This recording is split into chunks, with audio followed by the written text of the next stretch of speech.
Ladies and gentlemen, we are MythVision, and since my payroll is by the Jewish rulers of the world, I figure I'd play you a special intro. Here we go. The word for the Garden of Eden, Kedem. Numerical translation, 144. Now the value of tree of knowledge, all right, in the garden, right? Eitz HaChaim, 233. 144, 233. Theta. The Greek symbol for golden ratio, golden spiral. Wow.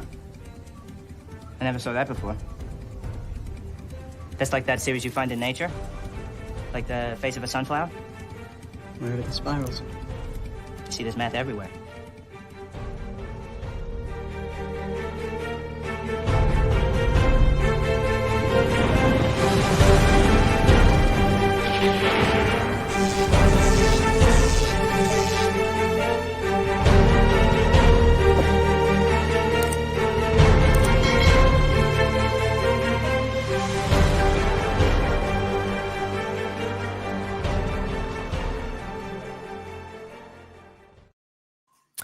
Ladies and gentlemen, we have Professor Kipp Davis joining us today. How are you, Kipp?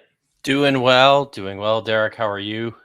Doing all right, man. A little tired. Didn't get good sleep last night, but no. You know. So we have we're shrouded in with smoke here. There's a raging forest fire that's probably 40 kilometers from my home here, so it's kind of gross outside, but otherwise, yeah, doing good. Well, I want to give people kind of an awareness of what this episode's about. When I was an evangelical Christian many years ago, I came across Chuck Missler's work, which you're going to mention. We're going to get into this, but I used to watch this, and I used to believe, holy smokes, the gospel of Jesus is here in Genesis. If I wasn't looking at the part where it says, you know, your heel will bruise, you'll crush a serpent's head, which is somehow like evidence your seed will, you know, conquer. That's Jesus, you know, or let us make man. That's the Trinity, you know, like if it wasn't those passages, it was this that we're going to get into today that somehow tells us the whole message. How can you blind people not realize the truth of what's right here before your own eyes? And anyway, I got to give you a real quick shout out for those who are watching. Please go subscribe to his YouTube channel. Hit the bell. That's how you grow wings. You know, every time you mark that bell, you grow your own wings in heaven, not another angel's. That's a misinterpretation of the true gospel. The true gospel is when you hit the bell, your own wings grow in heaven. But see, nobody told you that because they don't have the real gnosis like I do. This is just the way the world works. So subscribe to Dr. Kipp. He also has a Patreon in case you want to support him right now. In a sense, I have torn him from his everyday job right now in order to join me to do this. So when he's back full time, I suspect there will be something creative that will be coming of this. You can at the very least, message him through Patreon. I suspect you can harass him that way if he checks his messages. Not very often, I'm afraid. You could email him and say, hey, I'm a patron of yours. And then you could do that. You could do that. But I like to plug and promote academics who come on my channels. This is my way of paying you for your time and your energy and efforts, and also to educate people. Guess what's out? The course with Dr. M. David Litwa Ooh, on the mysteries. There's a 7-part pretty course. awesome. Now, if you buy it right now, it's early limited time pricing, early bird pricing. But today the course will be launched and you'll be able to view the whole course. We're just doing the final nuts and bolts as we launch it, but you can go ahead and purchase it. The email will come in. There are some amazing recordings in this, but should I just tease you with this little intro here? In this private premium online 7-part lecture series, you will learn about the history, the myths, and the practices of ancient Greek mysteries. Take an exciting journey with Dr. Litwa as he takes you through the details surrounding the various ancient Greek mysteries. He will also dive into how the mystery cults relate and or compare to Christianity. So if you're looking for that kind of understanding and interested in seeing what kind of zeitgeist Christianity came out of, and when Paul talks about, behold, I tell you a mystery, or if you're trying to hear when Jesus talks about mysteries, or the whole Gospel of Mark seems to be kind of a mystery, shh, don't tell him who I am. You kind of wonder, is there something to this? So I pinned that in the chat. And then, of course, consider joining MythVision's Patreon. I am about to start editing a ton of content, and we are going to be releasing that here shortly. I've got a lot more work coming. You're helping us out. It's as little as $3 a month to access all the videos, but you can also do more if you're interested in helping us out. We can use that help so we can keep doing this. All right, Dr. Kipp, I'm done with the promoting. I am interested in following your path. I just got to give the shameless plug for people to know how they can help and what to anticipate, what we've got out, et cetera, et cetera. So where do we begin? Do we dive into your presentation, or do you want to set us up before we do? I'll set this up a little bit. So I kind of got on this because I saw a comment in one of your recent videos. I think it was one actually that Neil put together from a stream you and I did last year. Yeah. And I caught this in the comments and had a back and forth with the guy. And I suggested to you, we've been looking at doing something together again.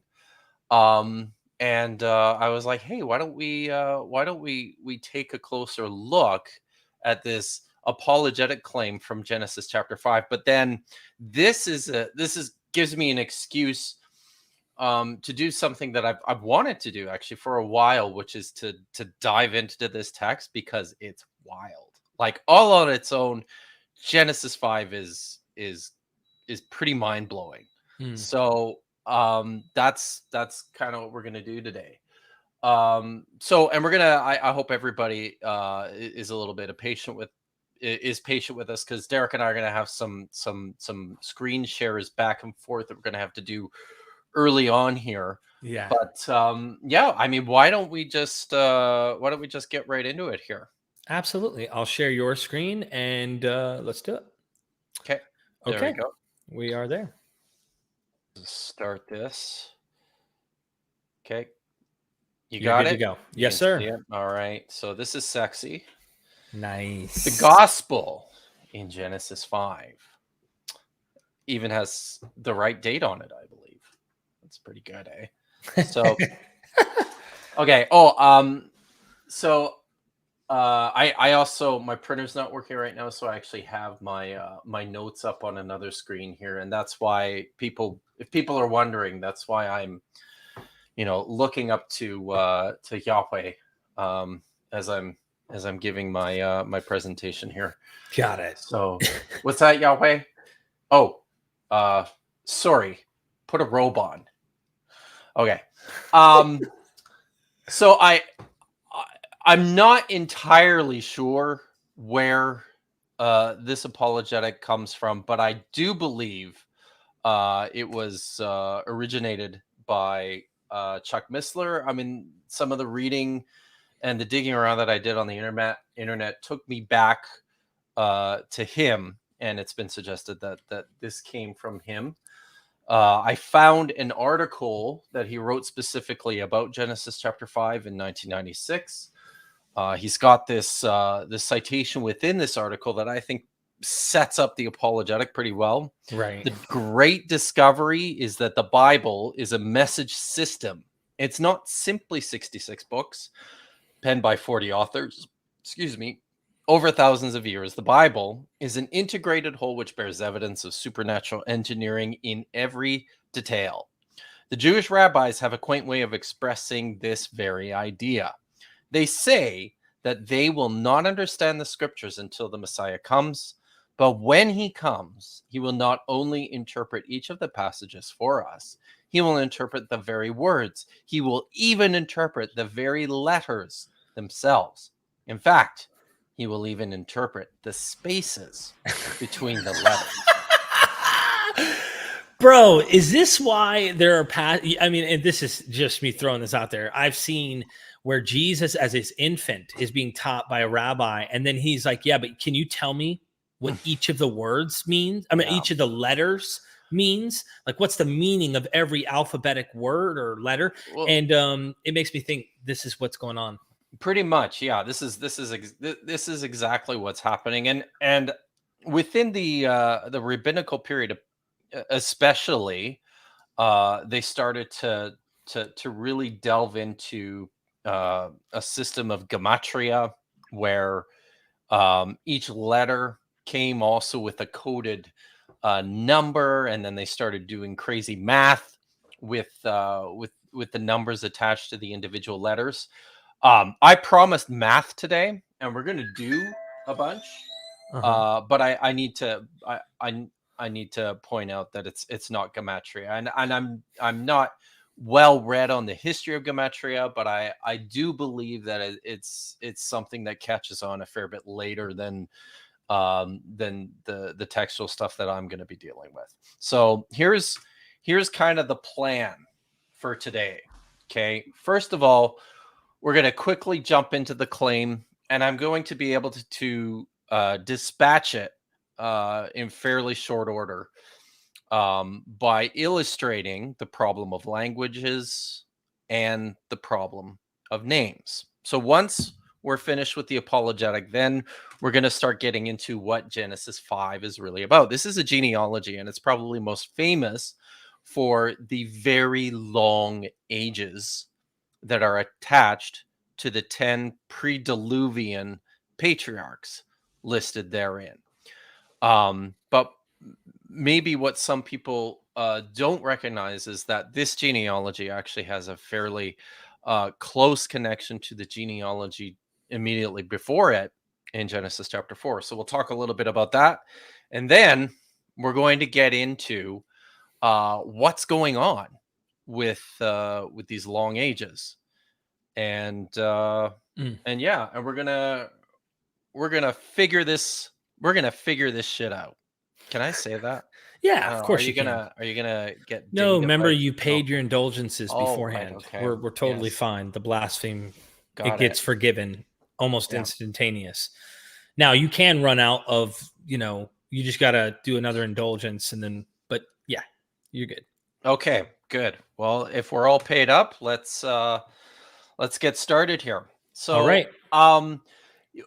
When you dig around on the internet about this stuff, you're going to discover all sorts of blog articles and YouTube videos which lay out the claim here regarding what a number of apologists call the gospel in Genesis chapter 5. So I found a short one, and I've asked Derek to just play it. So we will go through it fairly quickly. I'll stop you after mention of each of the names and just provide a little bit of added detail from Chuck Missler's article itself. So if we're ready to go, just start up the video, Derek, and I will let you know when to pause it.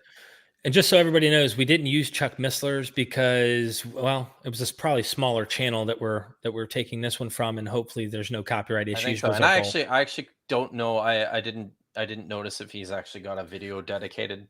It's not like it, and if he did, it would have been this long 20-30 minute preaching lesson rather than just direct and to the point. Yeah, he's more poetic in the way he says it. So just imagine a really poetic pastor who's passionately conveying this message to you. That's what's going on here. Here we go. We understand that Hebrew names have meaning attached to them. The meaning of the names of the 10 patriarchs from Adam to Noah provides a very interesting insight into the pre-Diluvian world. Adam means man or mankind. There we go. Adam means man or mankind, he says.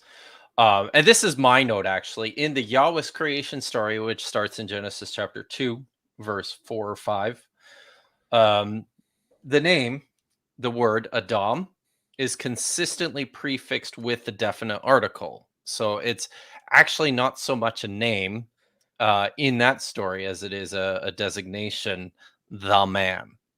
Continue. All right. Seth means appointed. Eve gave this. Oh, yeah. Okay. No. Want me to back it up a little? Did I miss No, it? it's fine. It's fine. He's just going to say what I'm going to point out here. In Genesis chapter 4, verse 25, the name Shait, as it's pronounced in Hebrew, is connected to the verb, which sounds the same. Shait, spelled a little differently. And Eve herself says that she's called him this because God has appointed to me a seed after Abel. People recalling their biblical their biblical mythology will remember that Cain is jealous and kills Abel. These are the two brothers, the two first children of Adam and Eve. And then after Cain is banished, Eve then gives birth to Seth or to Shait. And so this is where the connection of the name occurs in Hebrew. Eve says, God has appointed me a seed after Aval. All right, let's continue. Okay. Appointed. Okay, here we go.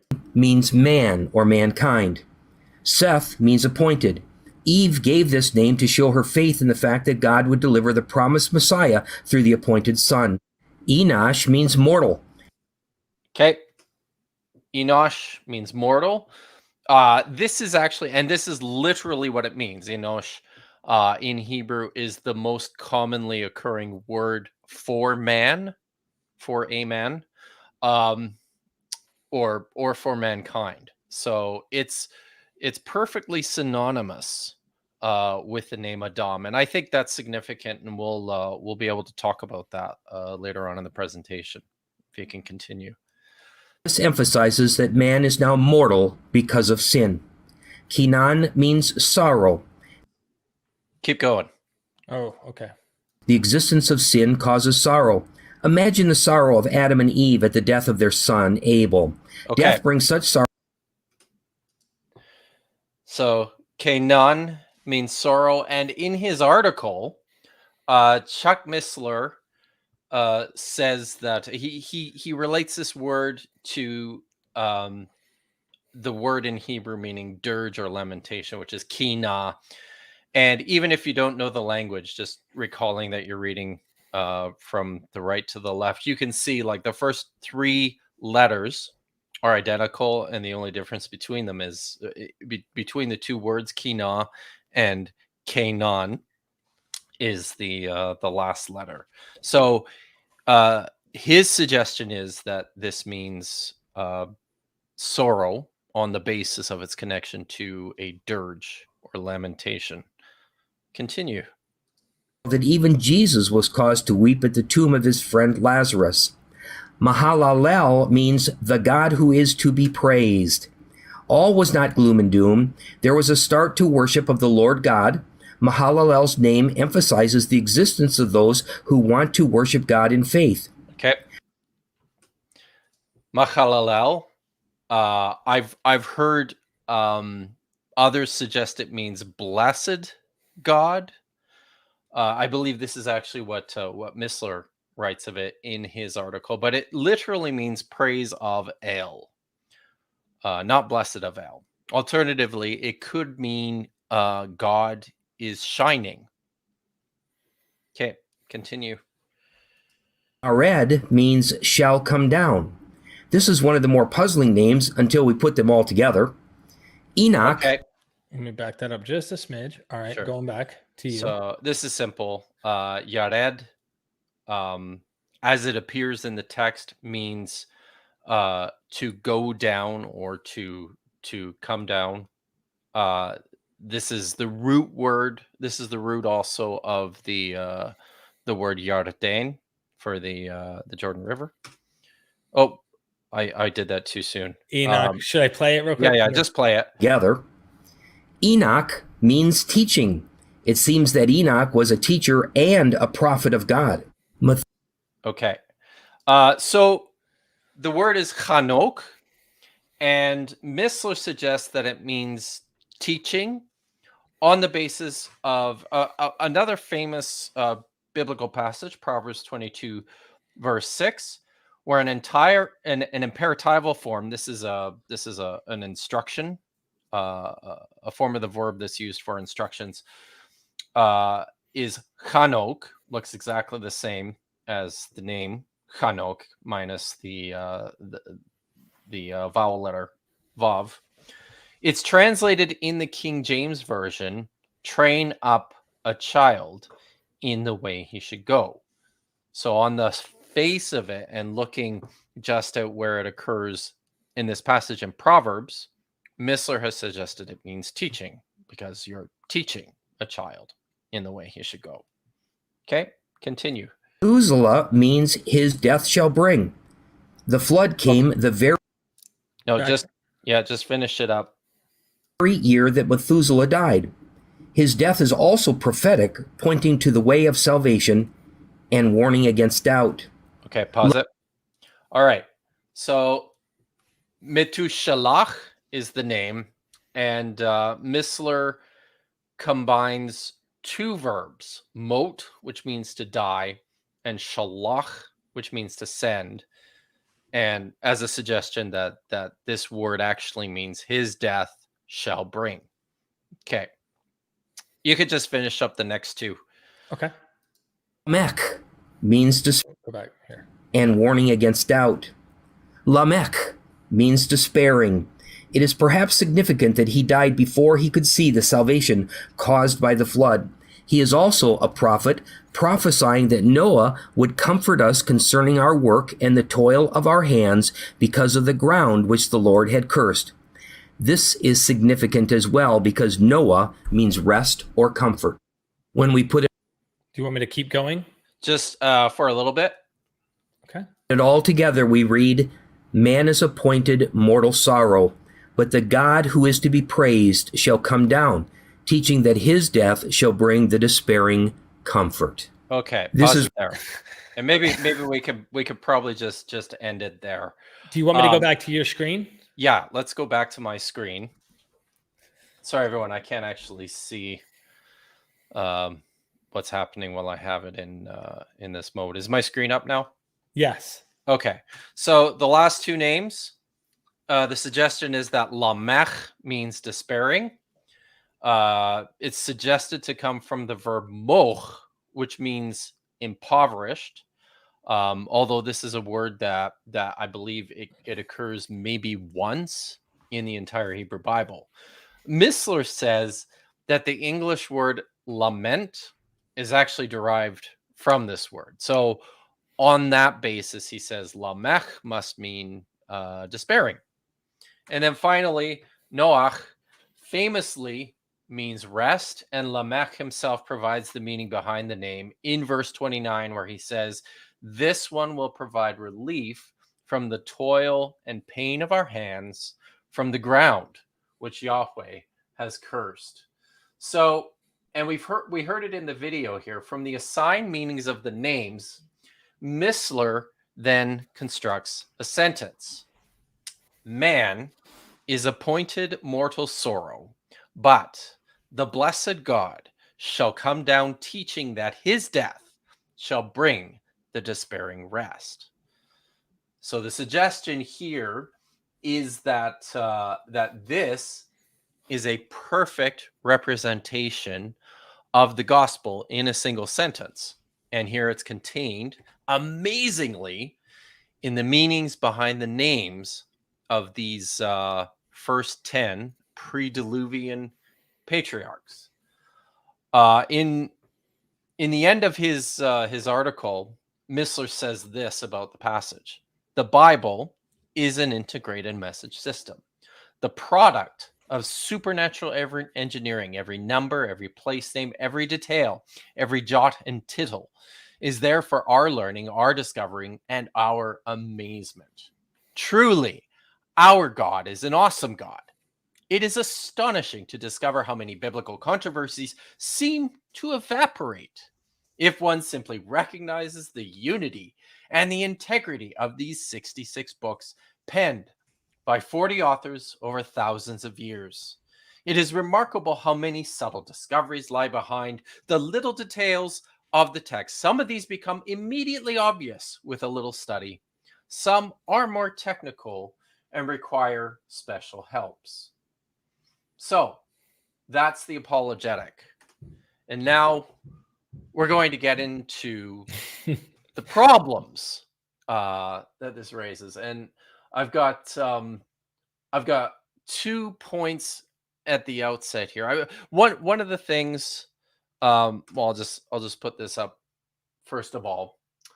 What Missler is attempting to do is to extract meaning from the Hebrew names, or from the names, and all Hebrew words are formed from a triliteral root, a 3-letter root. However, it's important to note that while a root can yield numerous words, these words do not always or even often mean the same things. Moreover, the forms or conjugations of words, i.e., verbs or nouns, person, number, gender, whether it's emphatic, passive, or inflexive, will also always affect their pronunciation, which in turn can dramatically affect their meaning. I mean, this is very similar to this type of apologetic is very similar to what did you watch the debate between Pat Lawenger's debate on Friday evening? Yes, sorry, Yeah. you can't see me. I'm muted. I'm like, Oh, yeah. yeah, of Yeah, course. you got to talk to me, Derek. Sorry, I can't. No, can't my see. bad, my bad. No, that's good. So yeah, Pat's interlocutor is guilty of doing exactly the same thing. He'll look. He doesn't understand the language. He'll look at like a Hebrew interlinear text that's linked to Strong's numbers, and Strong's numbers are tied then to these triliteral roots. And he'll just basically take, the root meaning, the very basic meaning of a word, and then interpret that elastically however he wants, with no consideration at all of the rest of the key features of grammar that go into making word usages. Mhm. So that's the first point. The second point is that some of these names are Hebrew. For example, Enosh is clearly a Hebrew name. Noach is clearly a Hebrew name. But several of these are very clearly not.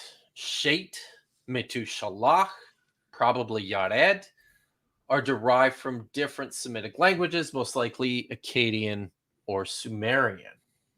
And in the case of some names, such as for Shet or for Moshe, which is Moses, the writers of the Torah provided Hebraic meanings, but without any indication as to their original meaning. Like, for instance, the word Moses is said in the Hebrew Bible to mean drawn from the water, or something to that effect. And it's kind of confusing because you never ever see that particular root or form anywhere used throughout the text. But we're much more confident that Moshe is actually an Egyptian name. Doesn't have any direct connection to Hebrew at all. And I would suggest to you that several of the names within this genealogy are the same. So let's just continue here and go through what these names mean. Adam means mankind. It's very straightforward. But the word Shet, the name Seth, Missler suggested derives from the verbal root Shet, which means appointed. This is possible, but it's also uncertain. If it is appointed, then the pronunciation is not correct. It should be passive, which would be Yushat, not Shet. So right away we have a problem here, and scholars have suggested that this is possibly the name of a Mesopotamian or another ancient Near Eastern deity figure. So, but if it means appointed, that's what it would look like. If it means what the sentence that Missler strung together I can't get the functions. name Yushat out of my head now. I know. I'm sorry, man. I'm so gross. Gross. That's cool. That's cool. This is, I mean, most of the time it seems like the ancients were just they just had super dirty minds. Well, they did. If you right? read, well, you already know. If you read did. some of this stuff, it's like, okay, these guys, like, for real, just get it out of the gutter, buddy. I know. I'm right? sorry. I'm sorry. Okay. Yeah. No. Yeah. All right. And Nosh, again, this means mortal. This is pretty straightforward. Canaan, though. The suggestion is that Canaan means sorrow on the basis of its connection to Cana, which means dirge or lamentation. This is another one where the meaning is uncertain, but it's probably not a Hebrew word. It may be related to the word kana, meaning something like to work metal. And I've seen some commentators suggest that Canaan actually meant spear on the basis of this connection to kana. Some have suggested, I just said that it might mean spear, which is actually kayin in Hebrew. I think more properly, it could mean to begin singing a dirge, but seems more likely to have derived from other Semitic lexemes, which means simply to sing, which makes a lot more sense. Why would you, I mean, it's one of those things where, I guess this is all, Isaiah the prophet gave his children ridiculous names on the basis of prophecy. I guess an argument could be made that, you're going to call your kids sorrow to make some sort of emphatic point about the very distant future. But it makes more sense in my mind that you would name your kids something like to sing or music. Ethiopic, the word to make music is actually kanaya. Or Kena, song. In Tigray, which is a very, very obscure Semitic language, the word kana means to improvise or to sing a medley, or to sing according to an existing medley. And this is also where, like, the Hebrew word for dirge, Kena, you can see how it develops out of these earlier ideas about singing. So, but since we already have a number of non-Hebrew names within this genealogy, which also makes sense, it seems likely that this was also another non-Hebrew name. Possibly it meant spear, possibly it meant to sing. We good?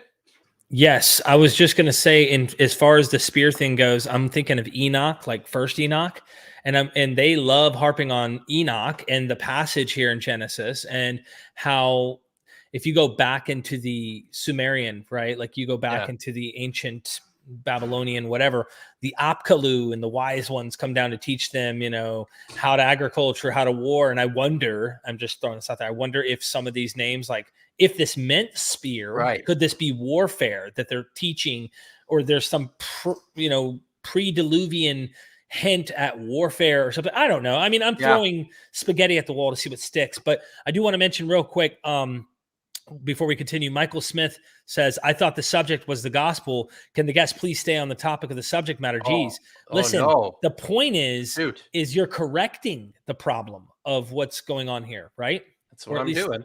Yeah. We'll get to it. So let's move on. Machalel, as I said, means praise of ale. Yared is problematic.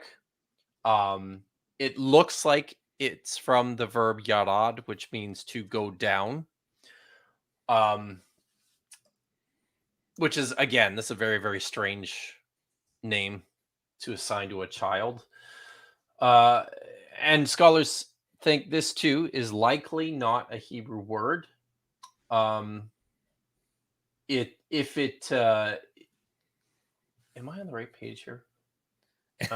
Sorry, I just have to look. Oh yeah, I am. Okay.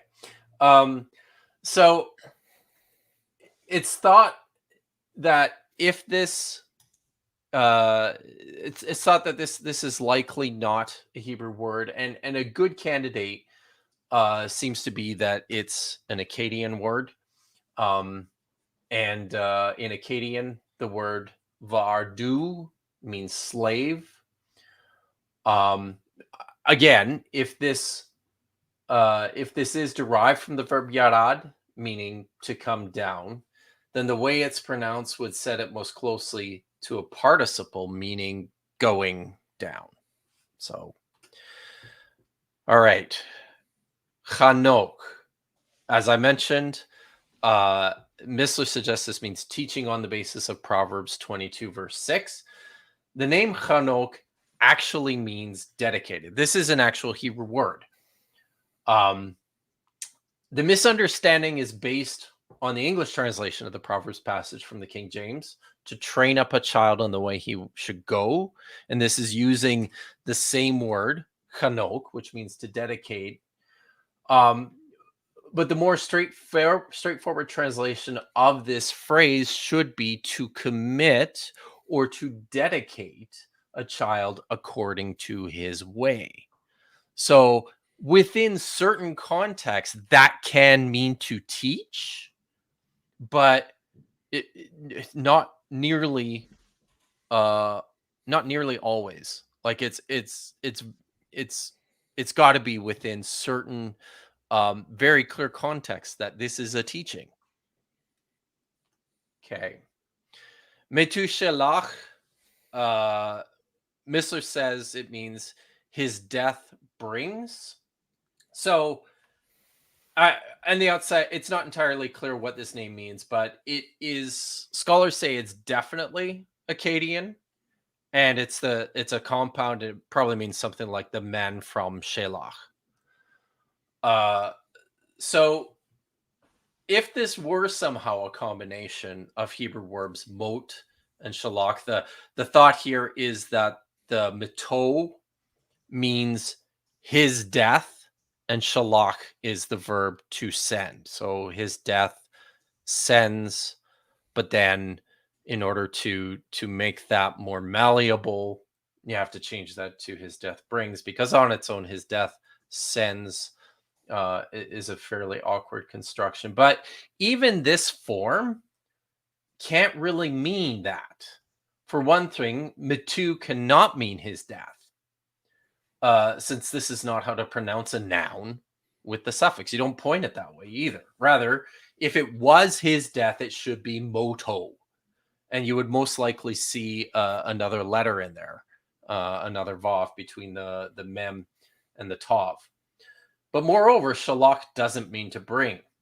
If this is derived from the word shalach, then it means something along the lines of to stretch out or to send. And it would be in the future predictive sense rather than a completed action. Here, if this is a verb, it's a completed action. And I would suggest that there's too many holes within the explanation behind this word as a Hebrew compound to take that very seriously. And a much more sensible explanation is that this is indeed an Akkadian word.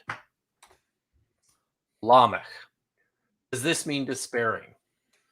Well, it's certainly not Hebrew, because there's no Hebrew roots, no Hebrew words that look like you could cobble something together from them to make this name. I think the suggestion is that it might be the Hebrew verb moch, as I mentioned earlier, but this is a very, very rare word. It might occur once in the entire Hebrew Bible, and it means to be impoverished. I think what Missler is doing is he's attaching the pronominal suffix lamed to moch to get lamech, but this again is problematic because it's not how you would pronounce it. If it means to be impoverished, it should be lamoch, not lamech. Scholars seem to think that this is more likely a Sumerian word derived from Lumga, and Lumga itself was a title for the god Ea. And finally, Noach means rest, and this is a Hebrew word, and this is one that Lamech himself provided the interpretation of when he named Noah. So just by going through the huge uncertainty, ignoring even my suggestions of what the words mean, it's enough that we don't know clearly about almost all of them in terms of their actual meaning, that we have to make guesses at them to suggest that this interpretation simply does not work. The apologetic does not work. But for fun, I thought I would try and construct a sentence using my interpretations of these words. So this is what share I've this got. virally. Anytime you hear this apologetic ever, Absolutely. use Kipp's version. Here we go. Here we go. Is everyone ready? Man has appointed a mortal, singing the praise of God. A slave is dedicated to the man of Shelach. Lumga, which is a title for Ea, is comfort. This is an apologetic for another god. I don't. Well, yeah, it's what's going on here? You've got like a mortal singing praises to God. You got a slave and a man from Shelah, and everybody feel good about the god Ea. That's what we get. So, and I don't want anybody. Make sense in Babylonian context, though, wouldn't it? I mean, could it? It doesn't. I mean, well, I'm just saying the word Ea, like the god Ea. Yeah. I mean, I'm able to cobble together something that looks like a couple of sentences, right? But I think this is the point. Please, this is the point that nobody should take stuff like this seriously, because if you work hard enough, you can stretch the meanings and the usages of foreign languages to mean just about anything. All right. So as far as I'm concerned, this dispatches of the apologetic. Any thoughts, any questions to that point? Do you have more in your presentation? Oh yeah. So we're okay. Just the apologetic. I had one question, and we do have super chats we're going to get to when you're done with your presentation. It was simply whoever authored this biblical text. Mm-hmm. I'm curious to know if they were thinking of all of these other cognates, or if they were aware of these other languages. So someone might try to argue, well, we just need to stick to a strictly Hebrew understanding, because they would have only understood the language of Hebrew or Aramaic at best, not Sumerian and Akkadian and all of these languages. Yeah. What do you say to someone who says, when you guys are saying this word probably stems from Akkadia or stems from Sumeria or whatever, that they wouldn't have known those languages, so they're writing in their own language, which is Hebrew. Therefore, we need to find a Hebrew interpretation for these words to have a meaning. Well, and they're clearly doing some of that, right? I mean, you see it in the name Shet. Eve names Seth Shet in the text because God has appointed him her a replacement for Abel. So they are doing some of this. They are taking names that are old, that they don't, from languages that they don't know, and they are appropriating meanings on the basis of Hebrew, or well, no, most likely Hebrew. But I think in large part because they don't know the meaning behind a number of these words. So they are attempting to draw significance out of this, and it's a it's a form of it's a hermeneutic. It's a form of interpretation itself. Thank you. So, as far as I'm concerned, this is really not the interesting part of Genesis 5, and that's what we're going to get into now. Okay. Well, if you stayed this long, you're going to be in for a ride. So you need to. So, what's really going on in this genealogy in Genesis 5? I mean, the Hebrew Bible is loaded with genealogies. These mostly function. I would suggest that very, very few of them are reflective of real people in real places. Most of the genealogies in the Hebrew Bible are for propagandistic purposes. They're as expressions of power. It was very, very important for ancient peoples, all ancient peoples, to tie their origins of their tribal groups and their ethnic groups back as far as they could, because they took antiquity very, very seriously. So oftentimes genealogies are attempts at demonstrating the antiquity of a lineage.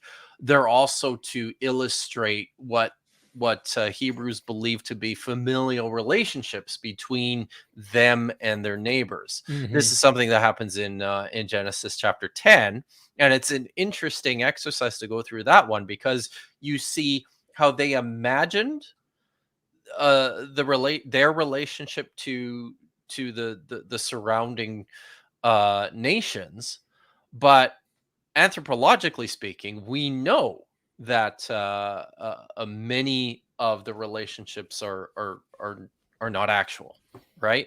So it's kind of cool. They create like a fictive kinship to other nations, That's and even invent like some of the descendants of Abraham become like their neighboring nations in some ways and stuff. Totally.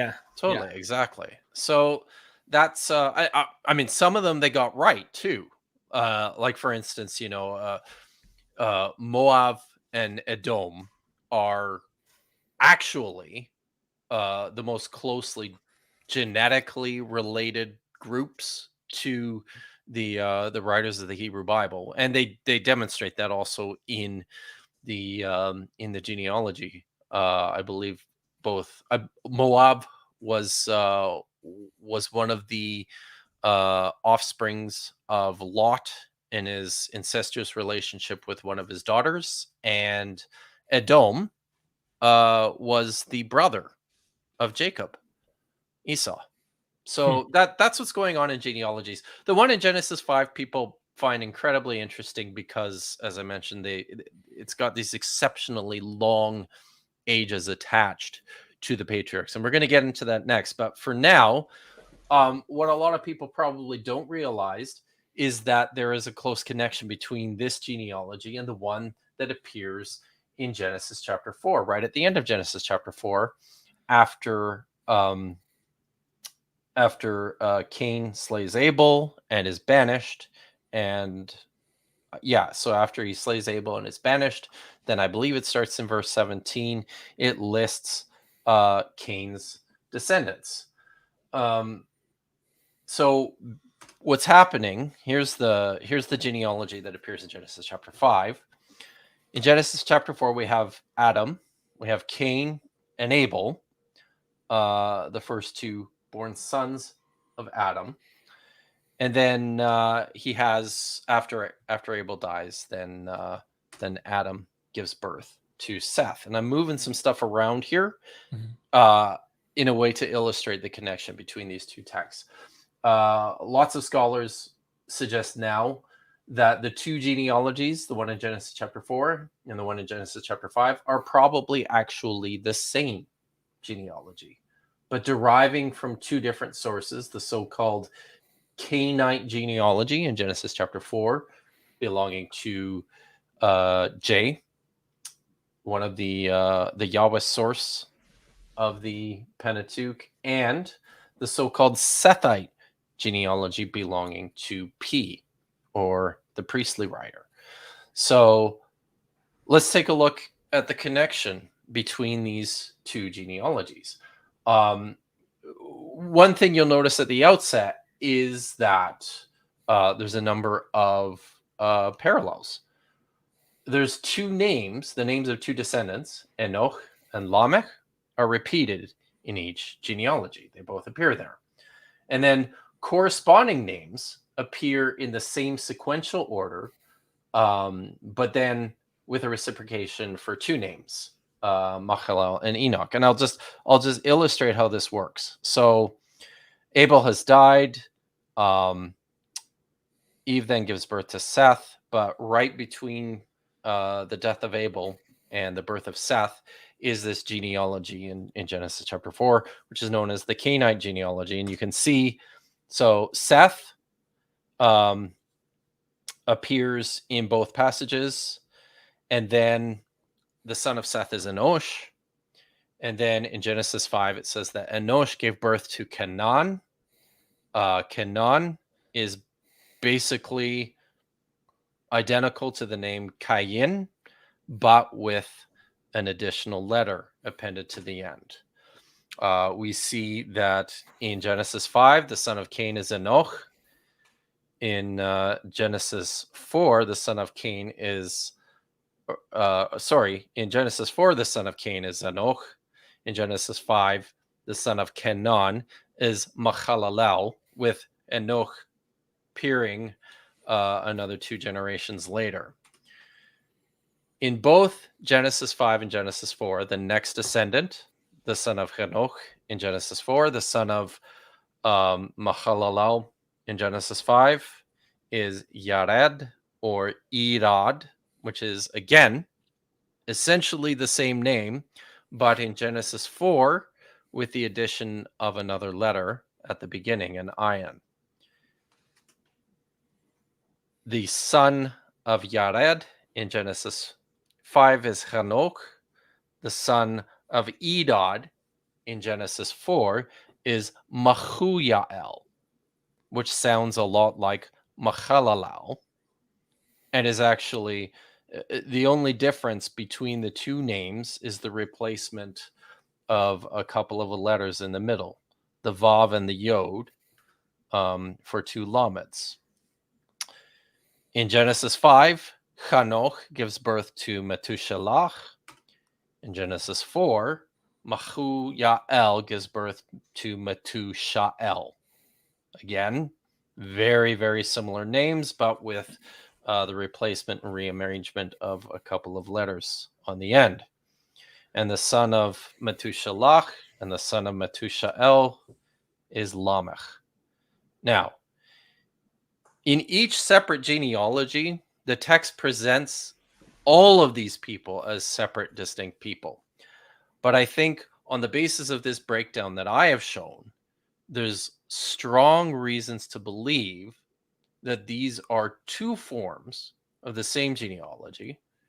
And then the writer, the combiner of the texts, whoever put these together, sought to reconcile some of this, and so introduced one as the genealogy of Cain and the other one as the genealogy of Seth.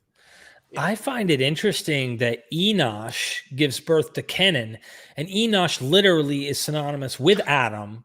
So it's like a rewrite of Adam again. It's like Adam all over again, giving birth to Cain all over again. Are thinking my thoughts after me, Derek.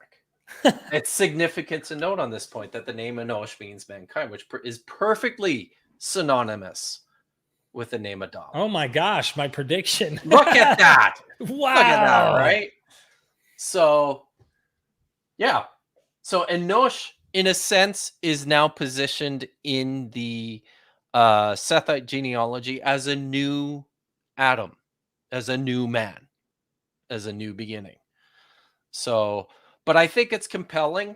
I think the relationship between the two is strong enough to suggest that yes, they are clearly related. But I think the real interesting stuff in Genesis chapter 5 has to do with math and the significance of the long ages that are assigned to the patriarchs. How are we doing? Any other thoughts, questions? Look, man, I'm going to, there's plenty of super chats. We'll have some fun once you're done. All right. I hope everybody, drink your coffee, get your tea, whatever it is that gets you going, and get ready. Cause this is, can I top up? Top up. There's some funny super chats, everybody tuning in. I find that that's a really interesting point. It reminds me kind of what we see with genealogies in the Gospels, how they have differing genealogies and there's some slight differences.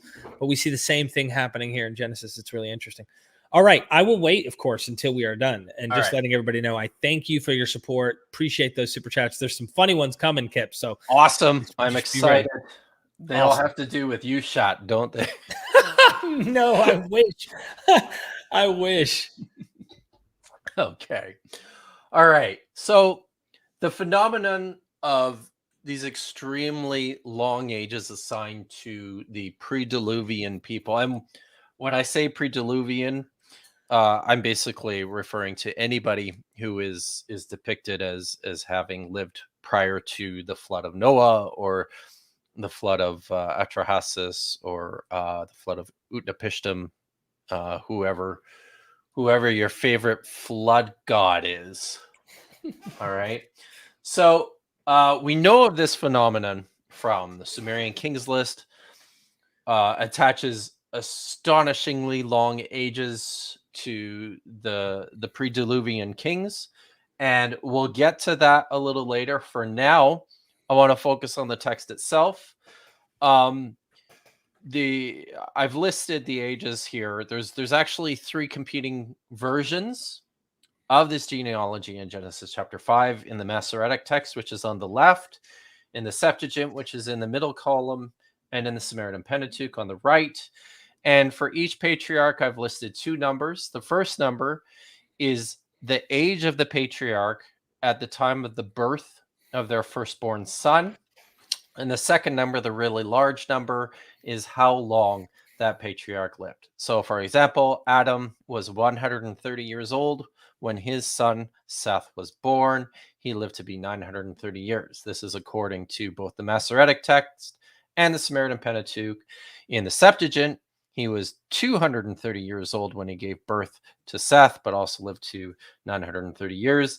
We're not going to go through all of these, certainly not now. We'll cover some of this as we continue, but I lay this out as a way to illustrate that there's clearly something going on within the text that prompted people to write the ages differently. You'll see some in particular in the Samaritan Pentateuch. Pay attention to the ages of the patriarchs Yared, Hanoch, Methuselah. You'll notice that they've got them at like 847, 365 years, and 720 years, where in the Septuagint and in the Masoretic text, Yared and Methuselah live a lot longer. So there's some textual funny business going on at the outset, but we're not going to talk about the Septuagint and the Samaritan Pentateuch. We're just going to focus on the Masoretic text, because with embedded within these ages, there's I would say the same thing for all three versions, but I believe scholars tend to think that the Masoretic text is probably the older form, and there's good reason to think this.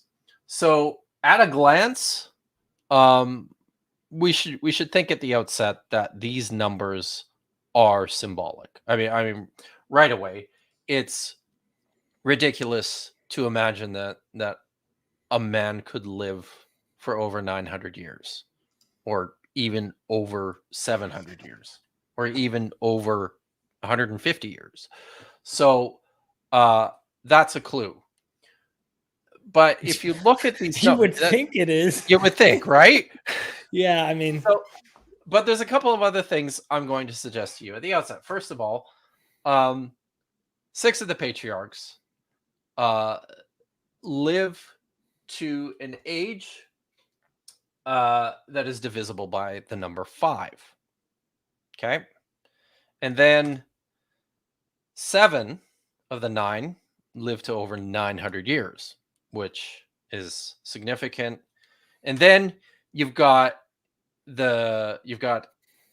Hanok and Lamech, who lived to 365 years and 777 years respectively, which look like significant symbolic numbers. 365 looks like a nod to the solar calendar at the outset, and the number 777 is the combination of 3 sevens. The number 7 is fairly significant for the priestly writer, because this is I can barely get the words out of my mouth. They taste so bitter. The Sabbath cycle. And this is clearly it's also something that plays an important feature just within this text. So, as I mentioned, we know of the long ages from the pre-Diluvian period of Babylon, and then the much older Sumerian kings list. It's interesting. I've got a quote here from a German commentator from the earlier part of the 20th century named Klaus Westermann. 100 years ago, or a little less than that, he said, "What of the extraordinary long lifespans? Most are up to the 900s. The longest of that is Methuselah, which is 969 years, and the shortest, that of Enoch, 365 years. The numbers of the primeval kings in Babylonian lists are very much higher, instead of 1,656 years. So if you add up the age of every of the patriarchs from the time of their birth to the time of the flood, you come up with 1,656 years. So instead of 1,656, there are 432,000 years from the creation to the flood in the Sumerian kings list. He goes on to say that it is clear that the number schemes are not open to comparison. And this is an assertion that we're going to test in this presentation. In the first place, I made a note here that in the Sumerian kings list, and there are several different versions of the Sumerian kings list, and in all of them, the ages of the kings listed in the pre-Diluvian period, at least, are all multiples of 60 square.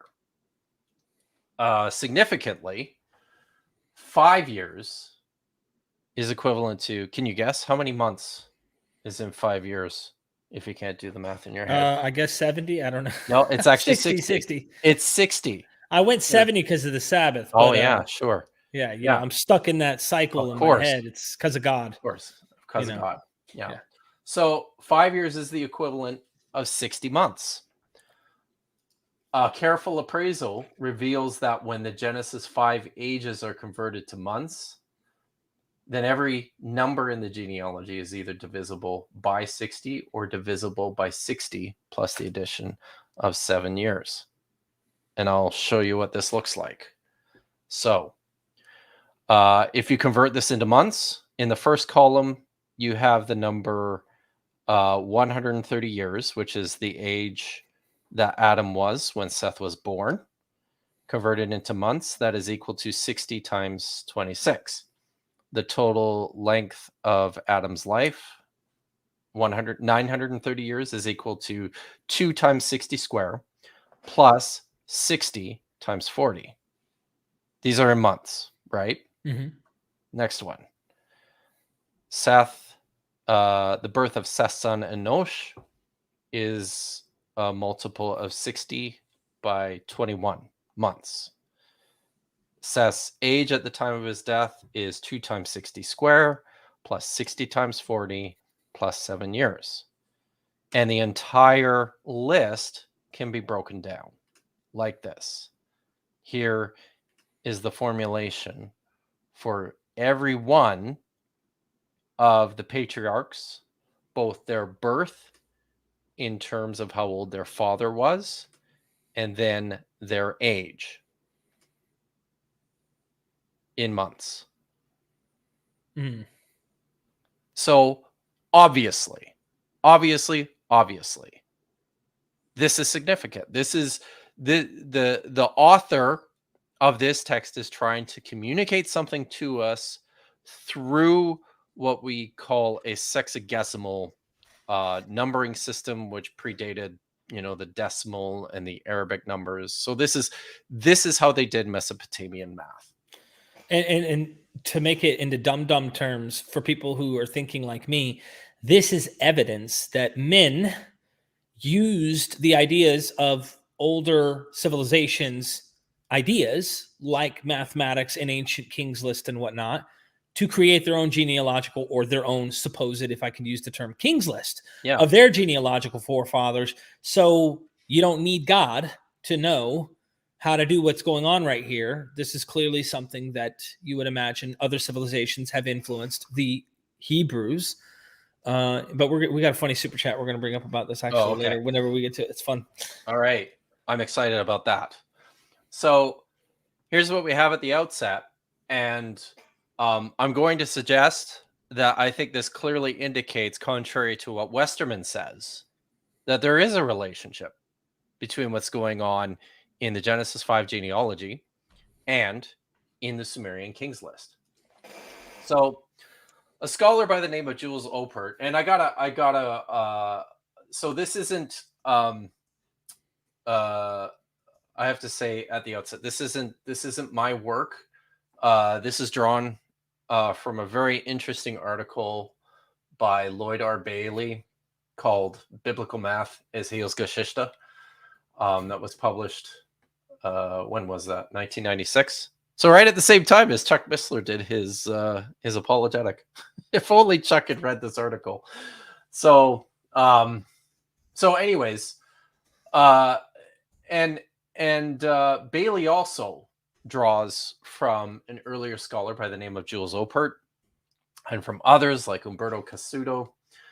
So Oppert sought to find a more decisive logical connection between the long ages recorded in the Sumerian Kings list as those recorded by the Hellenistic Babylonian priest Berosus. So Berosus was a priest and a historian of sorts who lived in Babylon. He wrote a massive work called Babylonica sometime around 280 BCE. And he includes in there a version of the Sumerian kings list. But as I mentioned, like there's the three versions of the Sumerian kings list that we have are quite different from one another. They include different names. The numbers, the reigns of the kings are often different. But Berosus's seems especially significance in its connection to Genesis 5. Here is the list of the kings. There's 10 of them in Berosus's pre-Diluvian kings list. Here's the ages that they lived to. And as you can see, here's the formulation of the ages of each of these kings according to the sexagesimal system, where every single age is a product of 60 square. Okay. So it's a similar, we can see it's the same sort of scheme that the Genesis 5 author is doing, although if we convert the Genesis 5 author's numbers into months as opposed to years. Okay. All right. So it's, as I mentioned, it's further notable that that Berosus's list is comprised of 10 names, just as the Genesis 5 list. Another scholar has posited, I don't know much about Berosus, and even though he was writing in and around 280 BCE in the early 3rd century, I read another scholar who suggests that his source, because he was drawing from actual annals that were in like the royal book repository in their library, we don't really know all of his sources, but somebody has suggested that the actual list that he was drawing from for his list here could be dated as early as the mid 8th century, so about 750 BCE. So the total number, I mentioned this, Klaus Westermann noted, the total number, when you add up the reigns of the kings from the beginning to the flood, equals 432,000 years, or 60 squared by 120. So Oppert started by observing that this 432 total years that Berosus recorded can otherwise be expressed as 60 squared by 120 or 60 cubed by 2. He then divided this total by 5 and came up with another number. Hold on, I'm just, yeah. So he came up, when you divide this number by 5, you end up with 86,400. Alberto Cassuto pointed out that this number is significant because this is the number of seconds there are in a day. You multiply 60 seconds by 60 minutes by 24 hours. You And end up 60. with, This number 60 is coming up, which is all the time. Isn't that sexagesimal or something? And it's sexagesimal. Yeah. And this is all, and it's very important because this is all connected to time, to the You hours. mean you're talking about like measuring calendars and stuff? Oh, Absolutely. God. Absolutely. But this one's going to blow your mind, Derek. This one is cool. Unlike all the other ones you heard about before the weekend, this one is cool. So, because of the significance of the week for the priestly writer, okay, so here's I've got here the ages of the patriarchs at the time of their death, and the ages, their age at the time of the birth of their firstborn son. And by adding up the ages, their ages at the time of the birth of the firstborn son, and then adding the age of Shem at the time of the flood, this is this is how the biblical author was able to calculate the length of time from creation to the time of the flood, which was 1,656 years, as I mentioned already. So Alberto Cassuto later noted that so he came up with this. He noticed that this is the number of seconds there are in a day. So what Oppert then does is he divides this number, 1,656 years from Adam to the time of the flood, into, sorry, I've got to go to the next page here. So he divides this into weeks because of the significance of weeks for the priestly writer. And what does he end up with? 86,400 plus 7 weeks. Ah. All right. So now I have to say something here, because no doubt somebody has already punched this into their calculator and gone, "Hey, Dr. Kipp, when you divide 1,656, when you convert that into weeks, it doesn't equal this number." And you're absolutely right. And the reason for that is because according to a 364-day solar calendar, it requires periodic corrections. The reason it requires periodic corrections is because the Earth does not operate on a perfect cycle of 364 days. So when you plug in the intercalations, which are as follows, I didn't write this out, so you'll just have to listen. So every 7 years, and we know some of this from the Dead Sea Scrolls, because the writers of the Dead Sea Scrolls were absolutely obsessed with the solar calendar. So they came up with all sorts of different ways to intercalate it with the Jewish lunar calendar, and also with the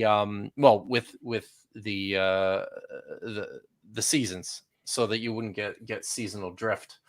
So one of the systems they used was to insert the addition of a week every sabbatical year. So that's every 7 years.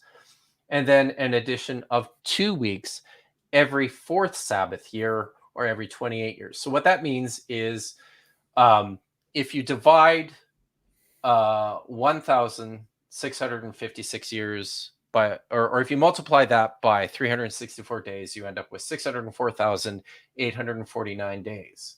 There are 236 Sabbath years in 1,656 years, which means the addition of an additional 1,652 days. And then there's an additional 413 days every 28th year, which gets you to a total of 604,489. Now, when you take that number, let's see, I'm just going to do it on my calculator. I encourage everybody to do this. Punch in 604,489. And if you divide that by 7, because there's 7 days in a week. Oh, shoot, I must have done this wrong. It didn't work on my calculator. Anyways, you come up with exactly 86,407 weeks. So these two calendars are clearly related, but then it gets crazier, even crazier. Okay. So 432,000 years in Berosus's King's List is equal to 72 times 6,000 years. The biblical calendar is equal to 72 times 1,200 weeks. This means that if we do a conversion between Berosus's calendar and the biblical calendar, 23 years is equal to 6,000 years in Berosus's calendar.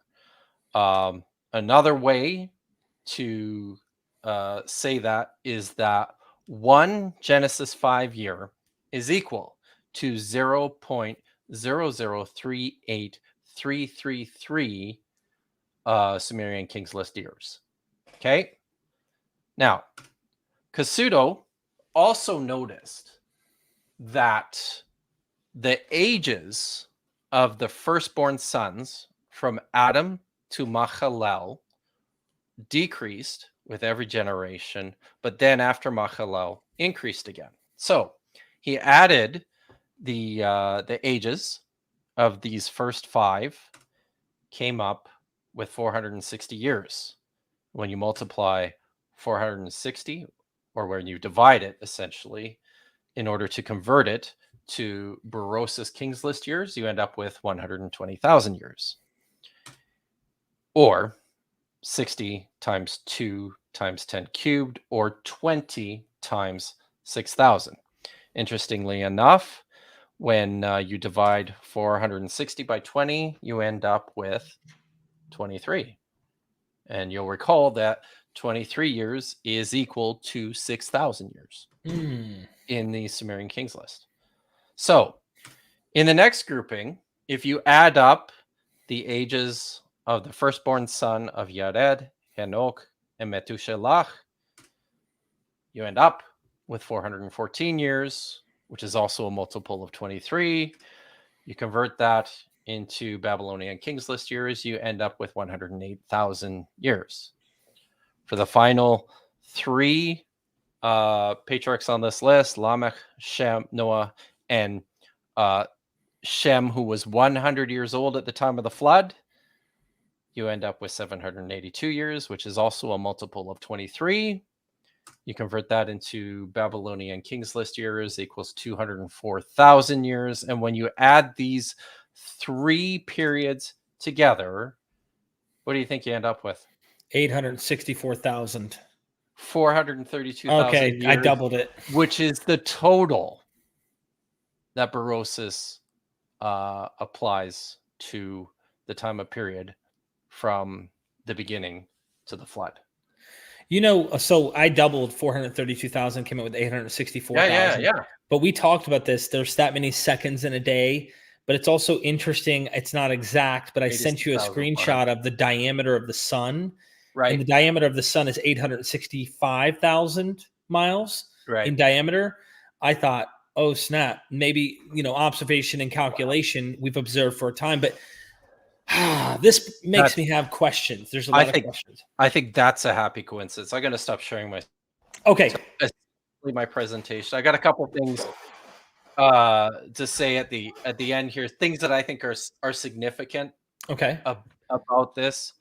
At the outset, Mesopotamia math is just fucking cool. Right. And it's crazy to me that these people were able to had the wherewithal to do this kind of work with these kind of numbers, do these sorts of calculations in the absence of things like a decimal or Arabic numbers or things like that. Like it's pretty wild. And I think too, so go ahead. You were going to say something? No. Oh, okay.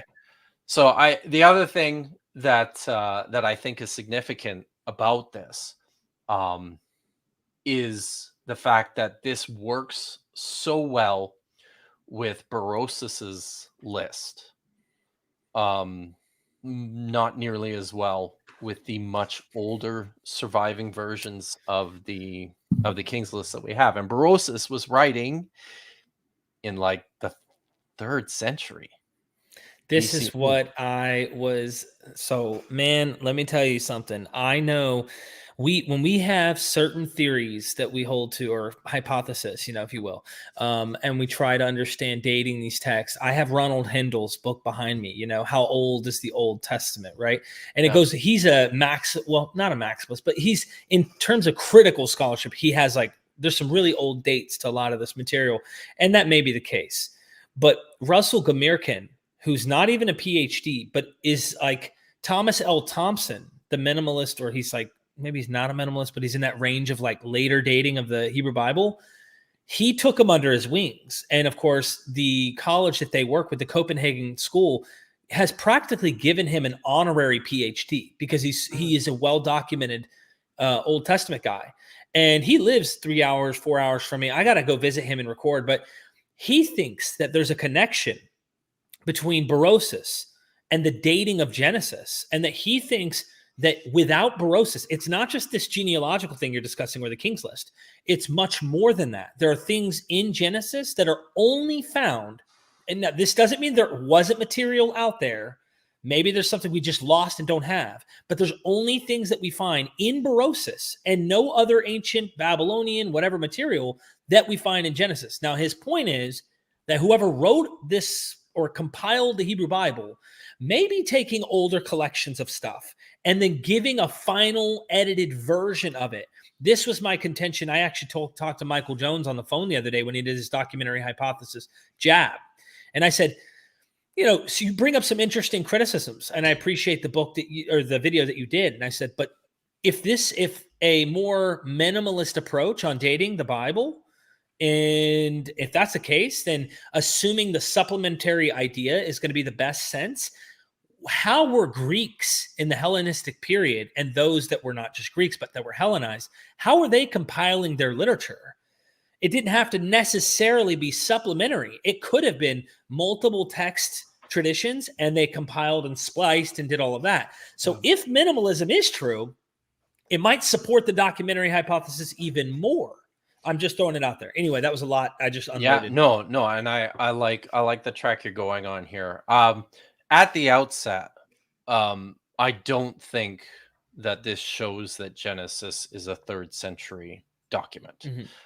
But what I do think it shows is just another notch in a growing list of I can't wait to get to those super chats. Oh, by the way, everyone, look what I got yesterday. Ooh, I gotta get my copy. I also want to get the Audible and listen to Seth Andrews. Volume 2. Did you see that? Volume 2. This is the good one. Salvation, the next level of heaven, right there. For people who want salvation. This is the volume that doesn't have spelling and grammatical mistakes in it. Oh.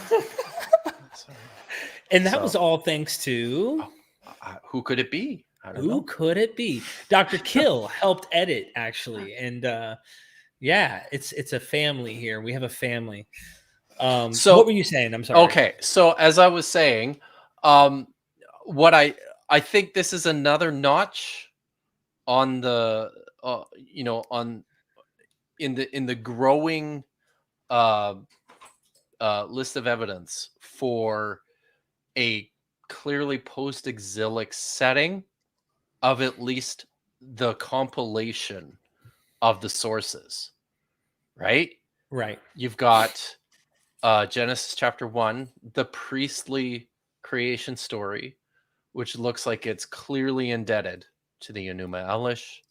You got things like the story of the Tower of Babel, which I made an argument for in a recent video, is actually closely related to what was going on in Nebuchadnezzar's Babylon.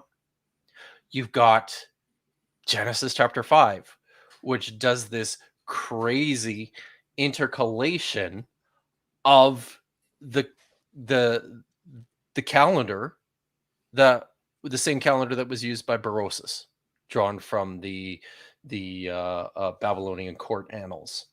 So I think there's implications from this text for the dating of certainly the compilation and maybe even the priestly source. So we could come up with like a terminus ad quem or terminus ad quo. Yeah. Like at least we know it isn't older than XYZ, Babylonian, the kings or whoever the royals are in Babylon, and this idea that Berosus is drawing from. Did somebody just message us? Josh just sent you a message. It's going to make you happy. Oh my, Josh, listen, I was, your name, I had an eraser next to your name in the Lamb's book of MythVision, but it was written in permanent marker, my friend. I couldn't just erase it. So you will always be welcome in the kingdom. I've actually had someone get mad at me who was like, stop. They thought they're taking me serious when I make these little funny things. And they're like, are you serious? Like, are you really like thinking you're offering salvation? Yes, I'm serious. Duh. Don't you know the truth when you see it? No, but like seriously, I'm sarcastic the whole time, and like they're believing every word, and I'm like, what is going on with people? Okay, are you wanting to get beat up in the super chats now? Yeah, or let's so have we had like dispelled this genealogical gospel thing. You connected two different genealogies in a way, which there's going to be an interesting super chat about this. At least showing there seems to be a relationship, and it's kind of odd. Maybe these are two traditions.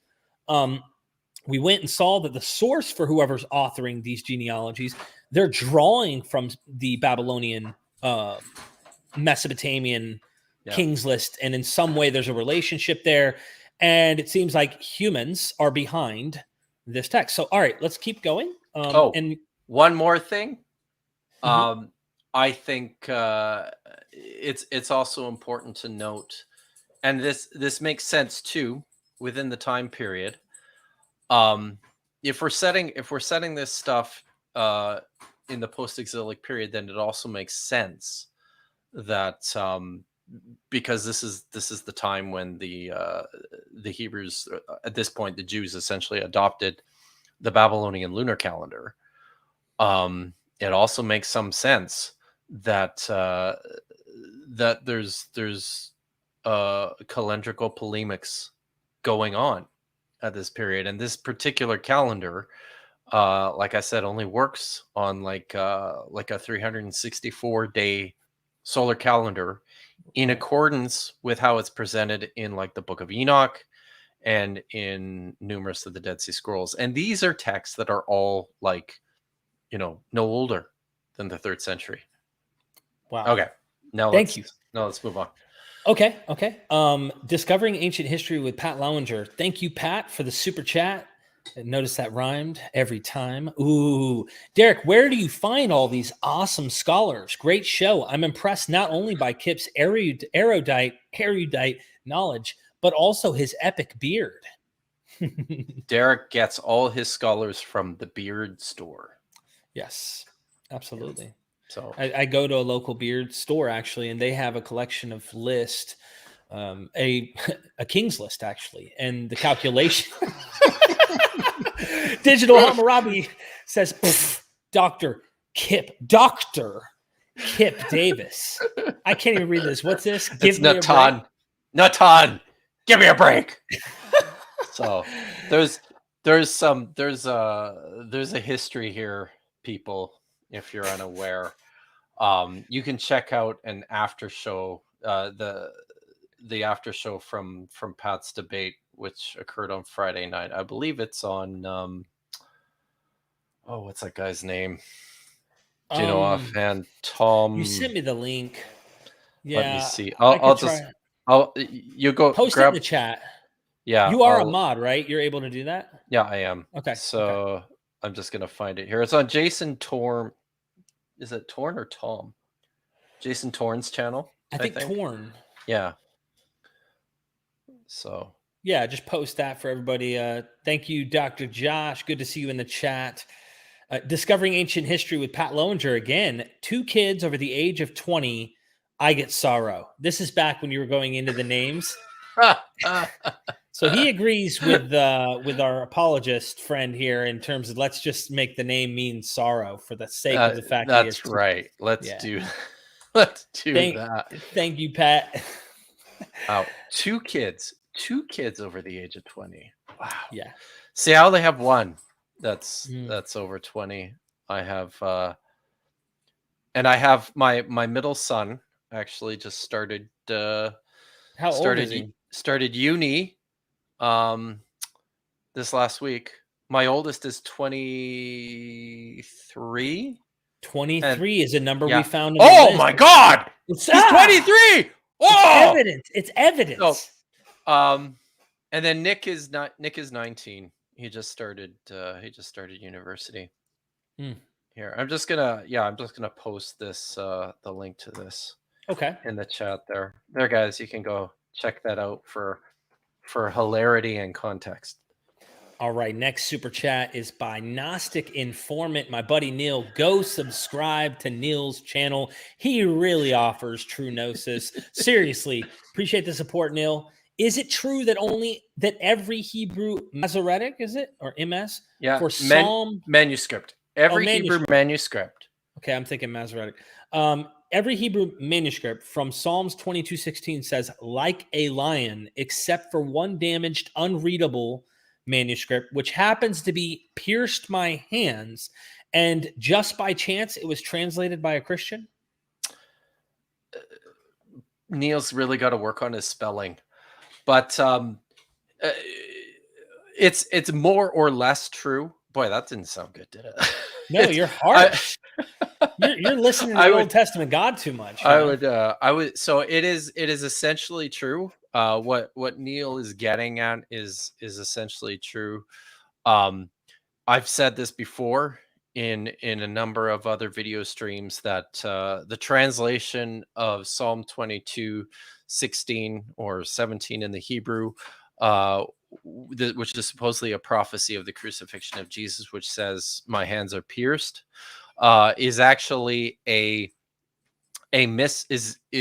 an English mistranslation of a Greek misappropriation of a Hebrew spelling mistake.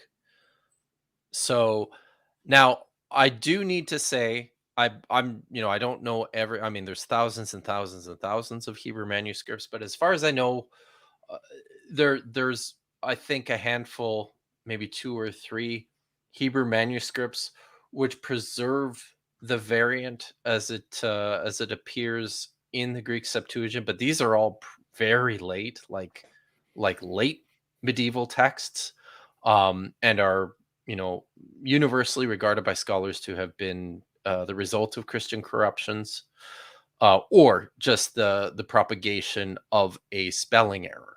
So this is this whole stuff is based, like I said, on copy errors that occurred with enormous frequency in antiquity. Thanks, Neil.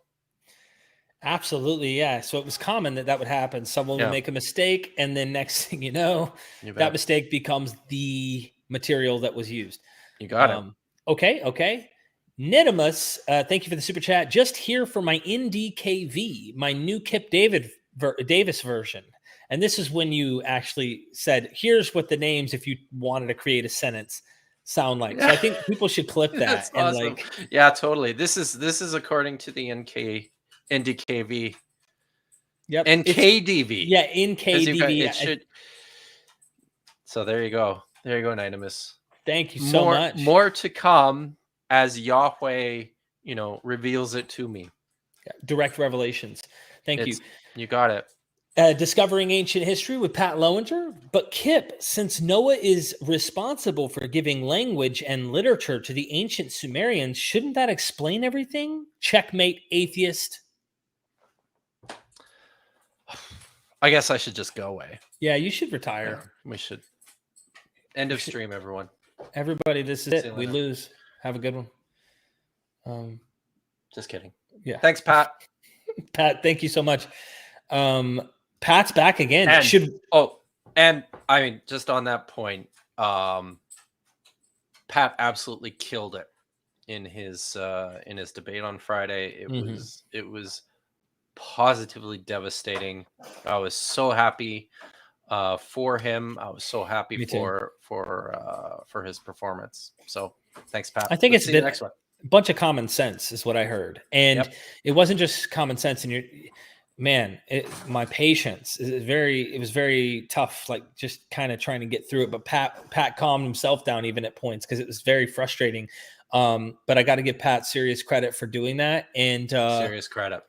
Yeah, I mean, it's like getting in the ring with someone kind of like Darth Dawkins in a different way, and it's annoying, Mm-hmm. So seriously, thanks, Pat, for doing that.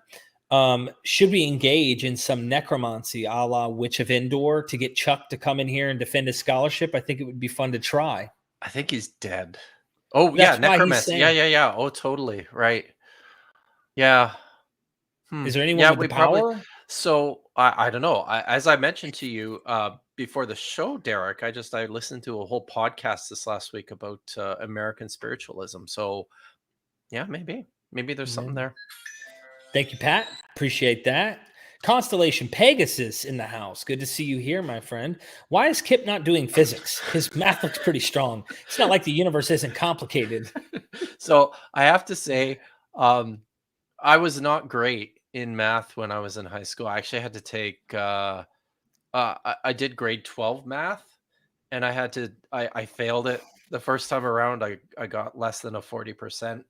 So I actually went to night school before I went to college to finish my math, and set it aside and said, thank God I never have to touch that again.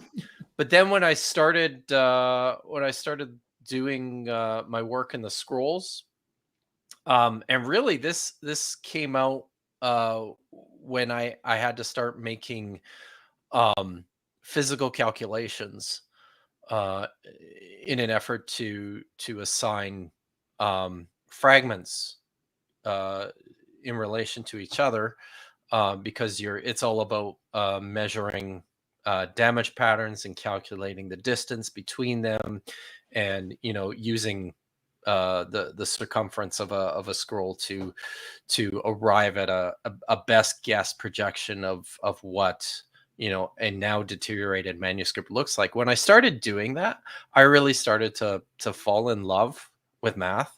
So like this is the kind of stuff that I didn't really have a natural inclination towards early on, but I quite dig it now. There's lots of it that's pretty damn cool. Oh, Thanks you so much. Yeah. Thanks, Constellation Pegasus. Rob Lowe. I always use his name as the famous actor, but Sentinel Apologetics. If Genesis 4:5 is the same genealogy, then why do the Apkallu Sumerian list and the Hammurabi Assyrian list preserve the names of different individuals despite the similarities of names between them?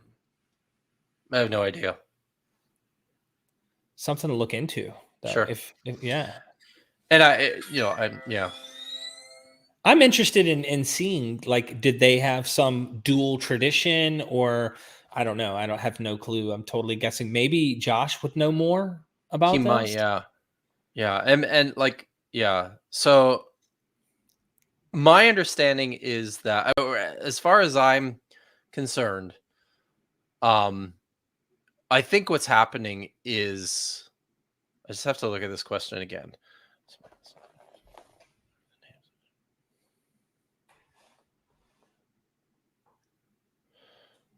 I guess I'm not following what the difference is and similarities between the Sumerian and the Assyrian list have to do specifically with the similarities and differences between Genesis 4 and 5. But in my imagination of how this came together, I mean, you've obviously got old traditions that the Hebrews brought with them to Babylon prior to when Judaism was born. And I think what they're trying to do a lot, what the priestly writer in particular is spending a lot of his time and energy doing, is reformulating the ancient traditions, but in view of lots of the other information and data that he has accumulated, which is strongly influenced from the time that they spent in Babylon. So I don't know. In my mind, it actually it makes good sense that he's doing a couple of things where, on the one hand, he's looking at the Genesis 4:5, or sorry, he's looking at the Genesis 4 short genealogy of Cain, and he's got this other genealogy which looks like it's the same but has slightly different names, and he's doing his best to attempt to reconcile those, and basically does so through adopting a lineage. So, and then in the other hand, what he's doing is he's taking that Genesis 5 list and saying, well, the Babylonians have this whole system for calculating the time of the beginning to the flood. And that can look, that probably looks like what what we imagine to be the time of distance from creation to the flood. But if we do this conversion into months as opposed to years, and if we change the periods, instead of from being these 5 equal periods into 3 which are not equal, so I mean, he's doing all sorts of different things. Thank you. Appreciate that, Rob, for the 10. And Rob's back again. Yes, good job debunking young earth creationism via base 60 in Genesis 5. Yeah. Appreciate that. Thank you. Thank you. We're getting down. Scrolling. Oh, there you are. Constellation Pegasus. Does this show mathematics and astronomy and calendar work was in full swing before written history? All of this going on in a time of oral tradition still? This is what I want to get into. Ancient cosmology. I don't know if you can, how far back you can push this into an oral environment. I would expect that on something like Genesis 5, the calculations are complex enough that it would require a written system of some sort. But I honestly have no idea. Thank you. And then another big super chat by Constellation. Thank you so much for that help. What cities are older than 6,000 years? The earth and man are not 6,000 years old, meaning they're older. I find it unbelievable how the church can get away saying earth is 6,000 years old. How can they not be ashamed to hold on to that for some of them? Drives me crazy. I used to believe the earth was young. I did too. I was, there was a time I was into that as well. Doesn't just drive you crazy, trust me, especially when you believed it at some point. You kind of understand it's built into their kind of message. But yeah, I guess exactly. It's just a ignorance of science and understanding, and like not knowing what actual science says on these matters, and maybe misconstruing the evidence. Really appreciate that super chat. Pants Pot, hope I'm saying that right. Pants. How old is the scholarship on patriarch ages? I was taught in school 50 years ago that the reason for long lives was that years and time were calculated differently than nowadays. Well, you just did your calculation earlier. From years to weeks, right? Isn't it? Well, but it's still the same. I mean, let's be clear here. The numbers themselves aren't like a. I don't think there's anything that shows convincingly that the ages, the huge ages that you get in like the Babylonian Kings lists or the Sumerian Kings list or in Genesis chapter 5 are indicative of a different way of calculating real time. I think what they show, I think the people who wrote this stuff out actually intended these to reflect extremely long periods of time. I think that's fairly evident. But I think the point is that these numbers are largely symbolic. Yeah, I think I was told that they calculated differently as trying to fix the problem. Yeah, I like the solution that that scholars like that I cited in my presentation here, like the German scholar and Bailey, less so Westerman, but guys like Oppert and Bailey have, I think, shown pretty tightly precisely the ways in which the genealogy in Genesis 5 is the reasons for the long ages. So anyways. Thank you. Hey, Mr. Pot, Mrs. Pot, don't know who you are. Thank you for the super chat. Good to see you here. And I think that it's sometimes can become an apologetic to try and like make it not sound silly. They live that long.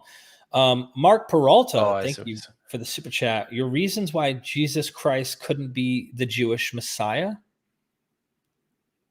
My reasons why Jesus Christ couldn't be the Jewish Messiah. Well, I mean, he sure doesn't look like the Messiah as depicted in what I would consider to be properly messianic Jewish texts, which there are actually not very many in the Old Testament. Most of what we understand to be messianic prophecy from a Christian perspective has been it's been appropriated, and many of what are generally considered to be messianic prophecies are actually not. For example, Isaiah chapter 7, it's 7:14, I think, right? The virgin birth prophecy has nothing to do with the virgin birth. It has nothing to do with Jesus. The prophecy from, I think it's Isaiah chapter 9 about the government being on the shoulders of the king. This is also not properly a messianic prophecy. This is more likely just a proclamation ahead of the birth or at the birth of maybe Hezekiah. It's like just a standard royal proclamation, something like Isaiah chapter 53.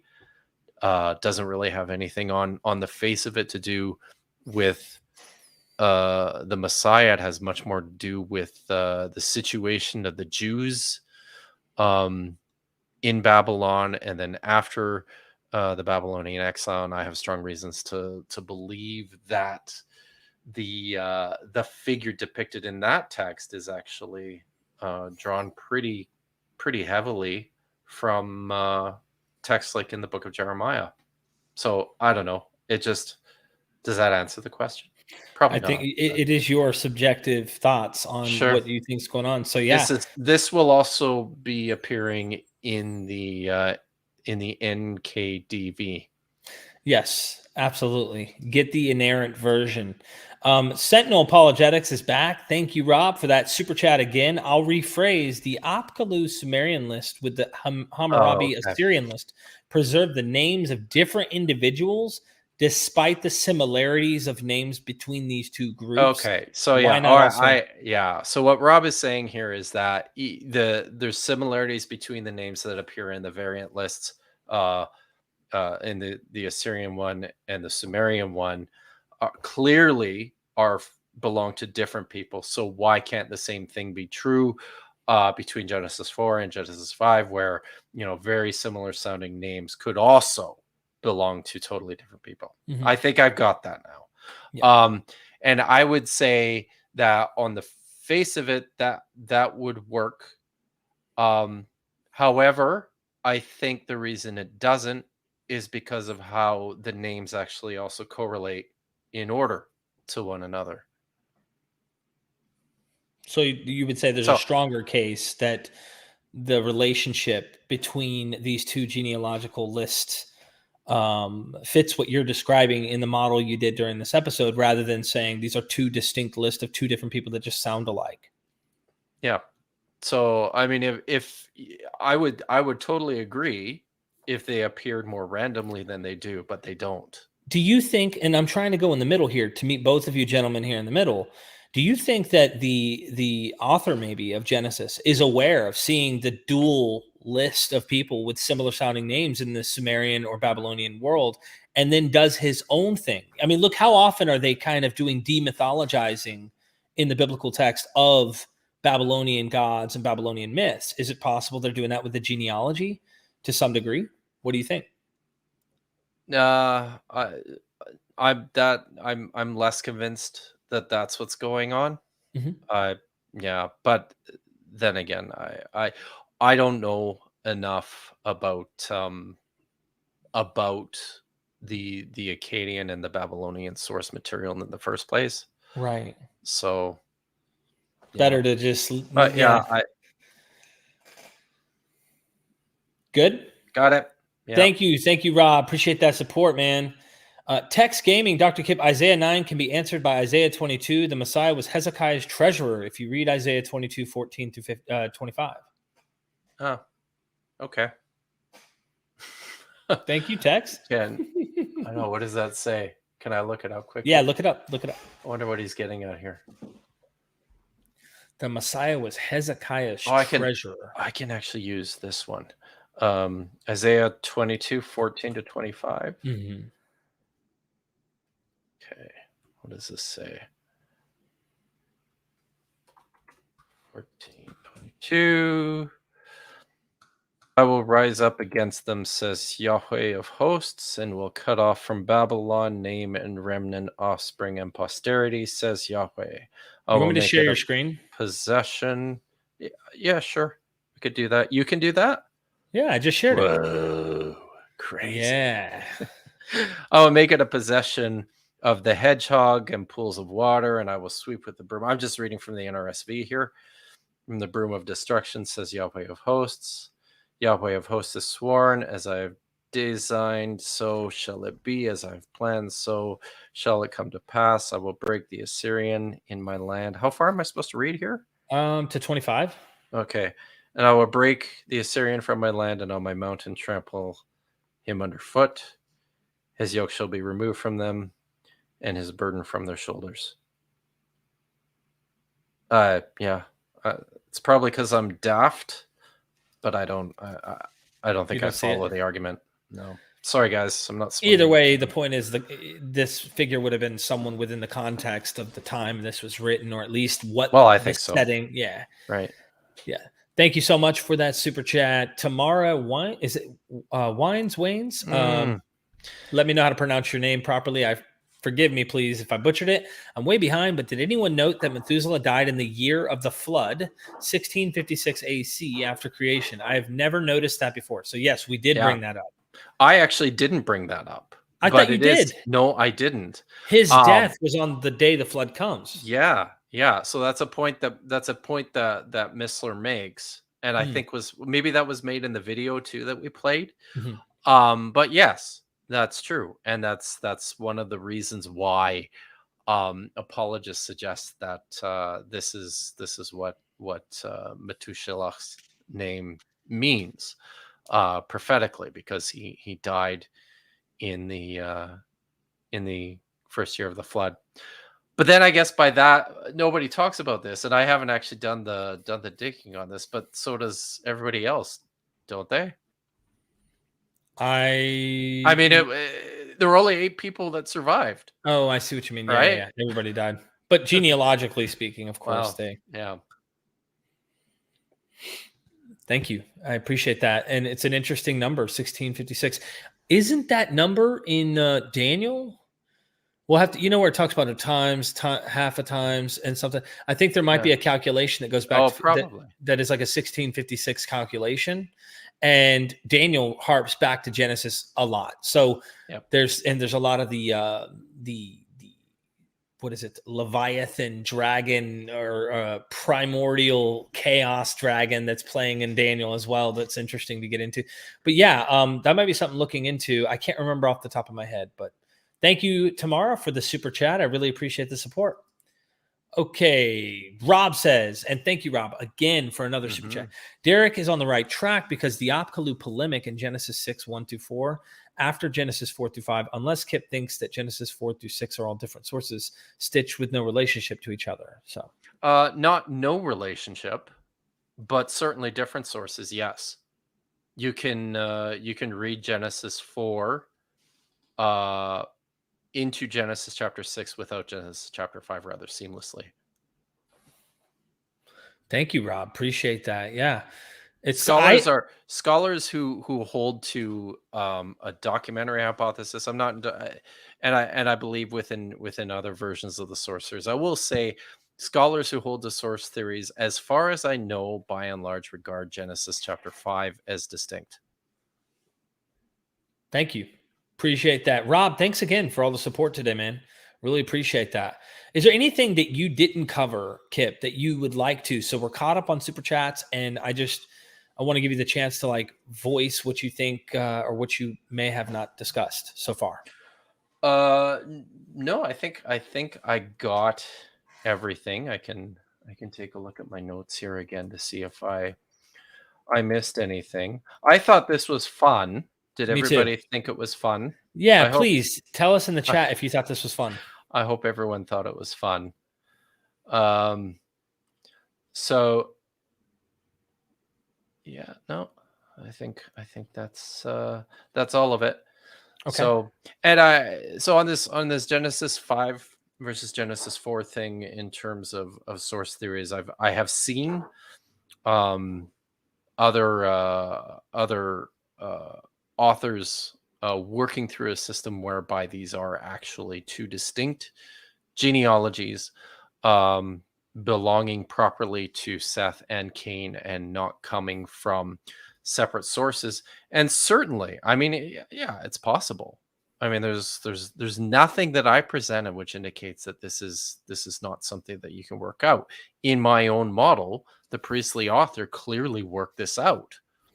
So I will just say I find it much more convincing on a source theory, and interesting for that matter too. Awesome. Everybody's loving it. And All right. we're all saying this is great. Dr. Kipp, look, we don't get you on here often. Let me go back to my share screen about your YouTube. What are your plans? I mean, you're busy. I'm lucky I can even harass you like today and getting you to come on. What are your plans with the YouTube? How are we going to see your presence more online and stuff? Like, Yeah. can you tell us? So I'm really hoping to dig down now that the summer's over, and get back more into regular content creation.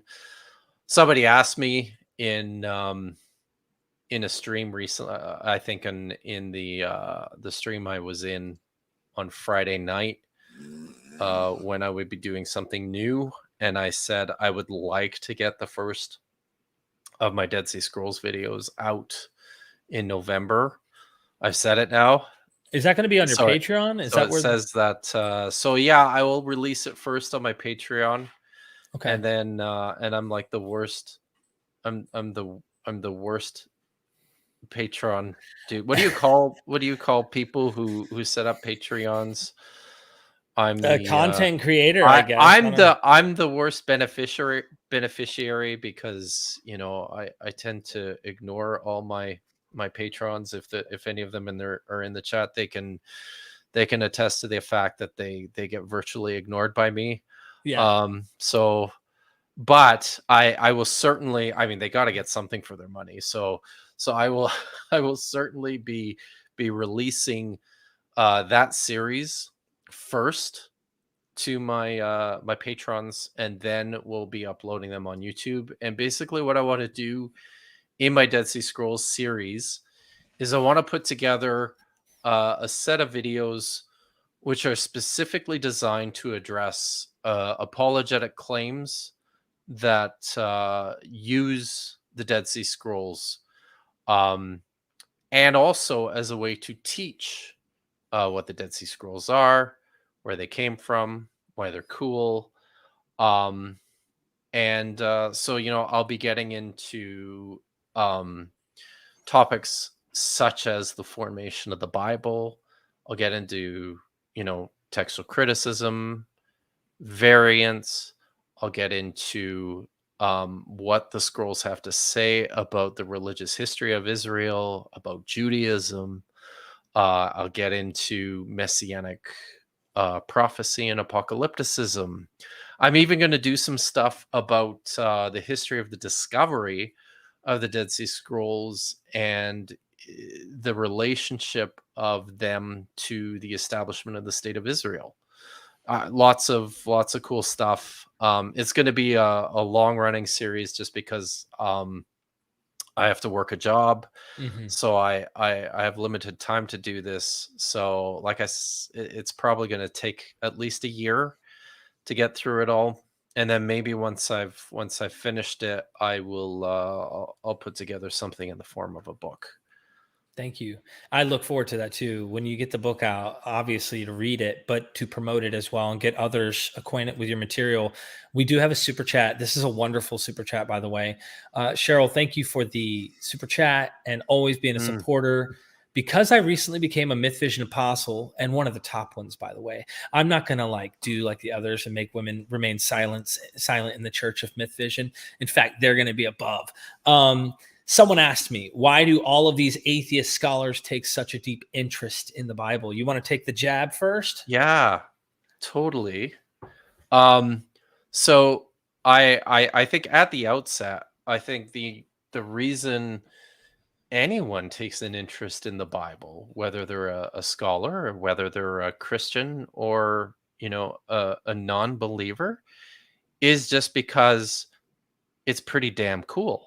Mm-hmm. I mean, I just ancient literature is cool, and ancient history is cool.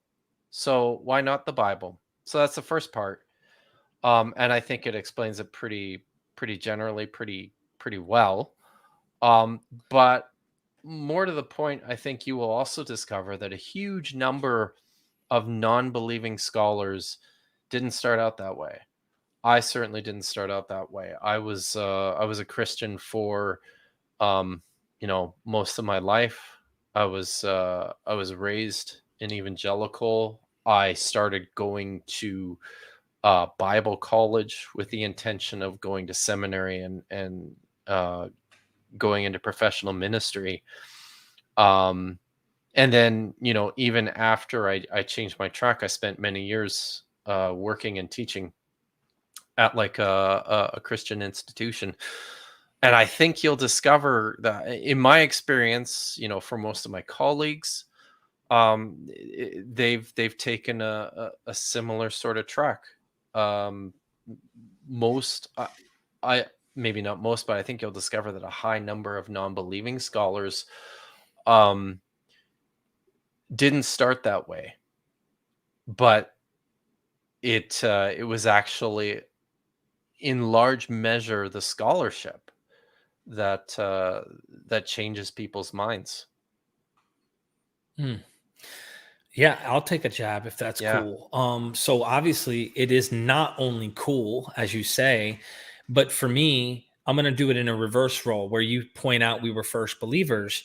Is when I'll use the term, I like to use the term drinking the Kool-Aid.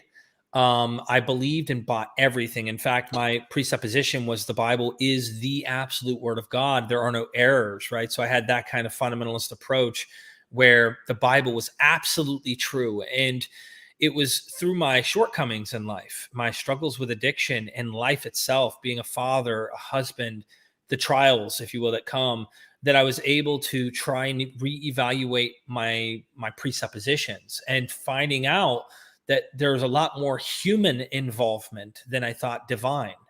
And so it was when I discovered, it's like almost like imagine that Plato cave story. You're sitting in there and you see the images on the wall. I always love this analogy. This is a great story from Plato. You see the images on the wall, and the images on the wall are what the fundamentalist Christians are teaching you about the Bible. And your whole life, you're chained, you're a slave in this cave. You don't know you're a slave, and you think that what you're seeing on the wall is the facts, the history, the reality of what is true. But there's people in front of a flame behind you kind of puppeting, this is what it is, and it's inerrant, and it's infallible. There are no contradictions, these type of things. And then all of a sudden, the chains snap off. You then realize that these are shadows on a wall. It's not really the case of what reality or historical research really comes to the conclusion on. And you turn around and you realize, hold on, these people are just like kind of regurgitating their own message over and over to kind of bolster the claims that you're being taught. And then you walk outside and go, oh my gosh, because this gripped my whole life and had me so deeply entrenched into this view about the Bible, discovering it from a humanist or a non-magical or non-miraculous point of view blows my mind on how I read this text over and over and didn't even know what the more probably real meaning of these texts actually is and what is actually going on. It'll blow your mind. It's like I went to David Blaine, to use an analogy, saw him do these miracles or these magic tricks, and then discovered there's no real magic involved. It's here's how he does the trick. And once you discover that, you want others to kind of know about this. So you get excited and you want to learn more about it. That's one motivating factor. The other is I love learning about Greek epics. I don't for a second believe that Homer in these stories. There are real gods that are literally out there in these battles fighting, and they're out there really doing this. Achilles really was a god who really did these things and fought Hector outside of Troy, etc. I love these stories. I love stories, but it impresses me that the way I viewed the Bible to what I view it now, and I still love the stories. I love the Bible. I love learning about ancient history, even the ugly stuff. Who doesn't like watching Game of Thrones? I do. The death, the murder, the sexual violence, the whole nine. It's fun to watch, but it's also like, I don't believe it. And I definitely wouldn't want to repeat it if this was historical. So there's my... Totally. I hope that makes sense. I mean, you have to, if a historian, a good historian has to be a good storyteller. I mean, that's always been true. Even now, even though our conventions for doing history are quite a bit different, and I would say considerably more reliable, you still have to set the past into a narrative in order to make good sense of it and in order to captivate people's attention to it. And when you do that, when any historian does that, even now, yeah. Any historian does that? Sorry, I got yes, I it's did. okay, When any historian does that, even now, they're going to get things. I don't know about what if I. It's not a perfect representation of the past ever, not ever, and like, yeah, I think if you love history, you have to love stories. It's just that's the way it works, right? Thank you so much. A couple more from Constellation. Mr. Kipp, what was the breaking point that made you leave the church? Wow. So, like, for me, there's a couple things. I actually said this. I was on a stream on Doug's channel last week. I just popped in to say hi. And one of the big things for me was that my wife and I adopted our children. We have 3 of them, and we adopted them out of the foster system. 2 of them are full brothers. The other one is not related to the other 2.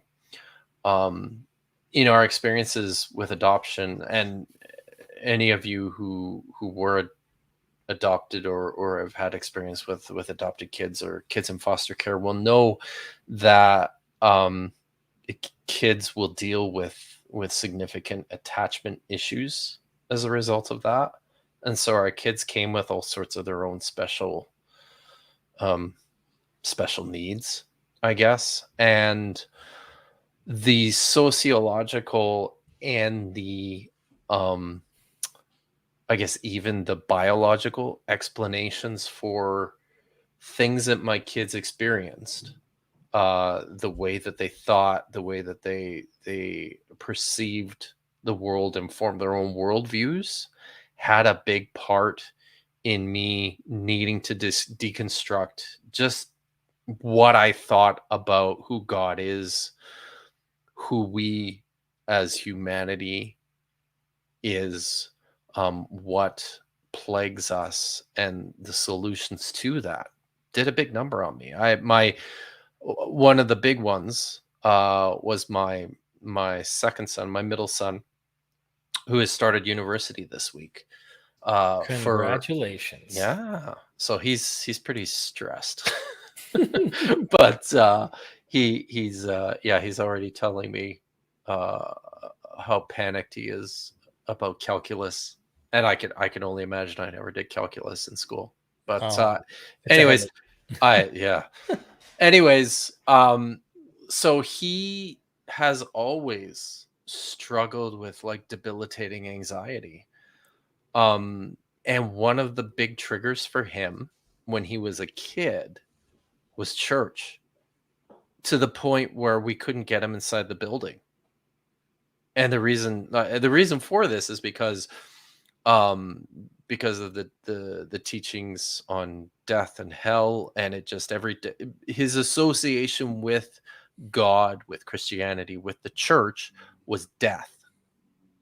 And it just it freaked him the hell out. And watching that, right? Like, that's one of those things where I'm like, there's something wrong here if, this is interfering with what is supposed to be um like a real beautiful communion between, us as fallen human beings and God. So that had a lot to do with it. The other one was when I guess it was 2012. I think it was 2012. I accepted a position in Norway and moved my family over there for 3 years. And in my time in Norway, I was for the first time really truly just completely removed from my church bubble. At the time, up to that point, most of my experience was with like-minded people who thought and believed many of the same things I did. I was just, plunked into this foreign culture, which was, in many respects, but not every respect, quite a bit more secular, more naturalistic, more socialist. And as a result of that, that changed my thinking. Just by happenstance, we came out of my wife and my kids and I, well, except for my son Nick, who had debilitating anxiety about church. The rest of us really loved the church that we were in my hometown here in Chilliwack. And then when we moved, we didn't know Norwegian. It was hard it was hard even just to interact with people off of the university campus, where English was much more prevalent, in particular as we were learning the language. So, we just stopped going. And when we stopped going, we're like, oh my God, like, I really I don't feel like I'm missing anything. so that's, I guess Right. that's it, right? It was a combination of a number of things, some of them fairly intentional, some of them kind of accidental. I can relate. Bada bing, bada boom. Yeah, I got kicked from because I got excommunicated and felt ostracized by my elders in the Presbyterian Church, which allowed me to kind of have freedom to explore things that you're not supposed to look into. These are heresies, things like that. And sure enough, it was my exploration there that led me down that path. And that's just a short Constellation Pegasus. I wasn't aware that in 1945 there was a book burnings and protest about the new RSV Bible messing with Mark 16 ending. That tells me something there about Bible credibility. I was unaware that there were book burnings and protests over the NRSV as well. But yeah, that's interesting. And I think no, not at all. But I think, on a maybe on a more positive side, I think some of this illustrates that really the Bible is it's a living document, quote unquote, a living document. In large part, what I mean by that is that it has always been prone to emendation and revision, even still. And I expect it's going to continue. If we make, if there are better, older, more reliable manuscripts of the text that are discovered, it's going to change it. But it's always been that way. It's always been a text that has not been fixed. It's always been a text that experienced change, even in the way that we read it, right? I mean, as Protestant American or American evangelicals, I'm Canadian, but it's very, very much the same thing. We read the Bible so much differently than people did even like 300 years ago. It's and certainly read it dramatically differently than Jesus and the Jews of his period, who also read it differently from the Hebrews and their text. So I'm at a point when we can't really even talk about a Bible. The text that they had, they read way, way differently than. So Not just they read, it's their always whole changing. world was different. Yeah. Everything. Oh yeah. They had like curse and blessing locations. You go on, it's okay to go curse people. I mean, like they're just such a weird world. And it's not just the Hebrews that did that. Like the whole, even the Greco-Roman world, you had like curse amulets. It's just funny. We do stuff similar, but not in our biblical. We try not to have that within our biblical stuff. Cheryl, good to see you again. It was when I was working on my PhD in a Christian university that I had my awakening. Now I'm a sponge to podcasts like yours and Derek's. I can't get enough. Thank you for your work. Awesome. Thank you. Yeah, I'd be curious to hear more, Cheryl. Like, what did it? Email me or message me or send me. Like, I'm interested to know, like, was there something that you can recall that you went, ooh, this is a problem, and that played a role? That's also why I do like deconversion stories, or like people who've left the cult, or ex-Muslims, ex-Scientologists, ex-JWs, ex-Christians. I ask these to hear their stories because it is interesting, and I relate to people like that. Yeah. Message. Hey, is there any more? Is that the last one? That was the last one. Okay. If we, I'll just maybe to finish up for my part. I think you had a super chat from Dr. Josh way back. Did I miss it? No, you it was like the first one you read. It has to do with the verb natan, and this calls back to a discussion I had with this bizarre 7-day week guy about sacrifice in the You Hebrew want me to Bible. share your screen, or? And it's not necessary. Okay. But I just wanted to say the whole, maybe I'll finish up here. So you and I did a stream a while ago about human sacrifice in Sarah, Palestine, and the reflection of human sacrifice within the biblical text, even though the text itself has done whatever it can to whitewash and to remove a lot of that. There's still good reason to believe that there was a time in the history of Israel where there were human sacrifices encouraged and made to Yahweh. In one of the texts that I drew from is in Exodus 21, where it actually uses the verb natan, which means to give, as opposed to zavach or Allah, which more properly mean to sacrifice. But this guy has challenged me a couple of times under the assumption that there's no other text in the Hebrew Bible where the verb natan is used to offer up a sacrifice. And I've never given him the satisfaction of showing him that, in fact, yes, it does. So I will do it here and now, and hopefully, finally, if I can find it. There it is. You want me to share your screen? Nah, don't worry about Okay. it. I'll just read it. The text is Ecclesiastes 4:17. In the English, I believe this is chapter 5, verse 1. Or is it 4:17? Yeah. So the text is, guard your steps when you go to the house of God.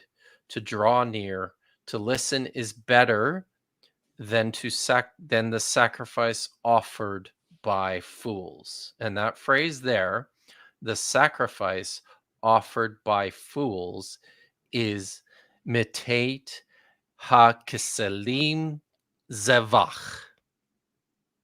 And that is from the verb natan. So that's it.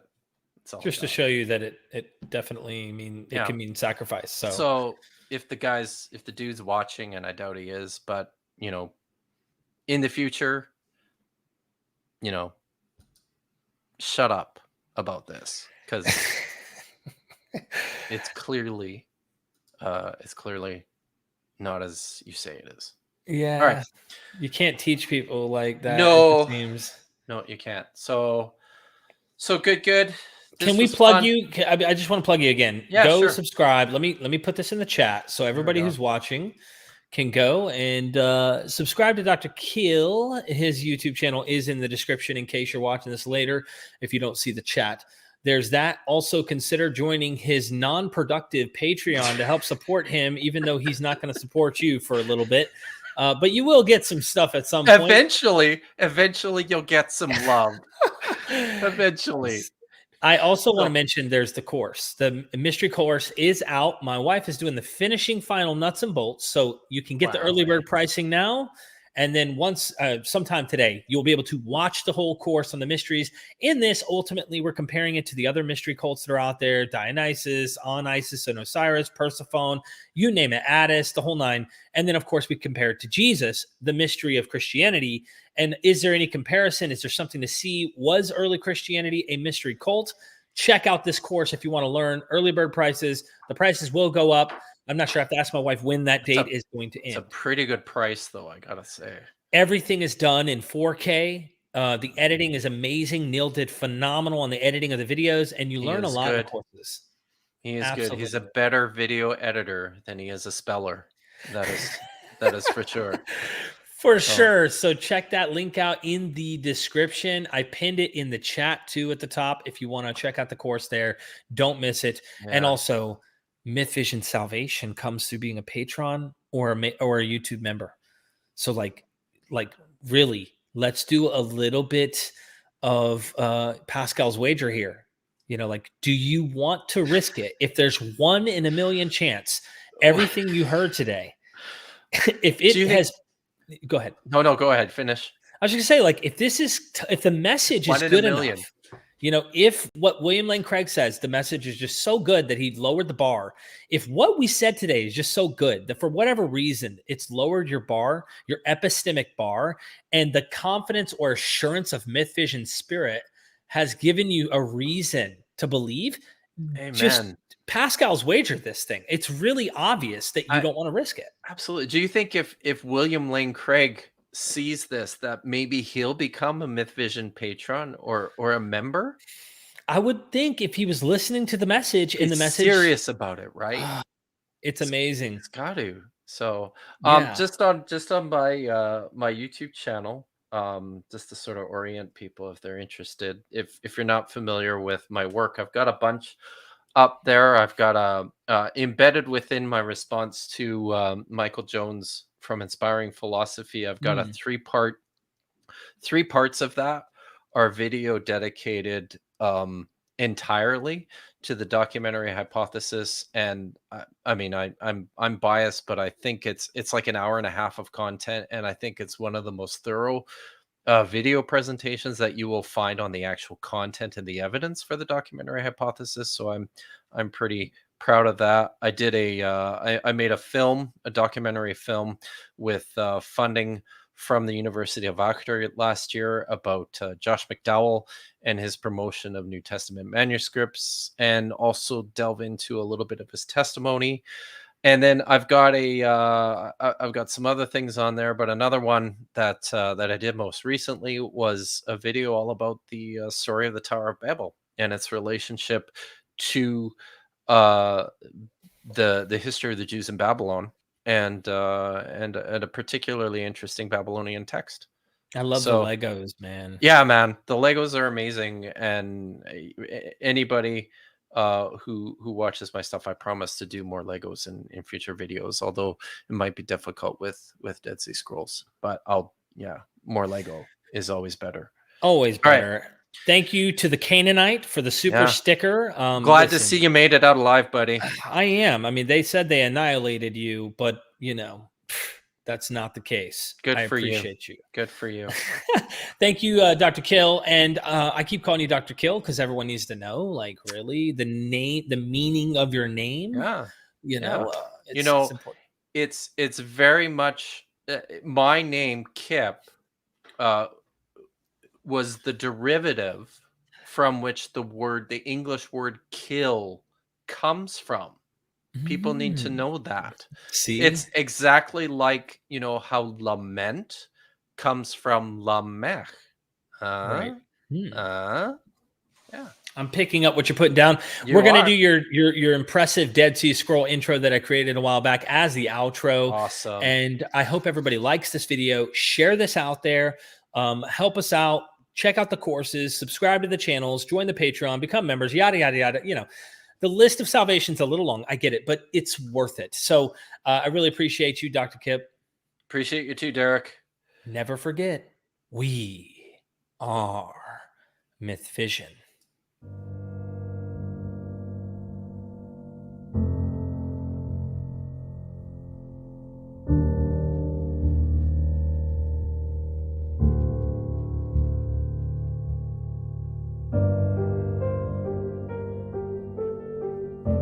Back in Washington, Kipp Davis is getting his first look at a final prized fragment in the Museum of the Bible's collection.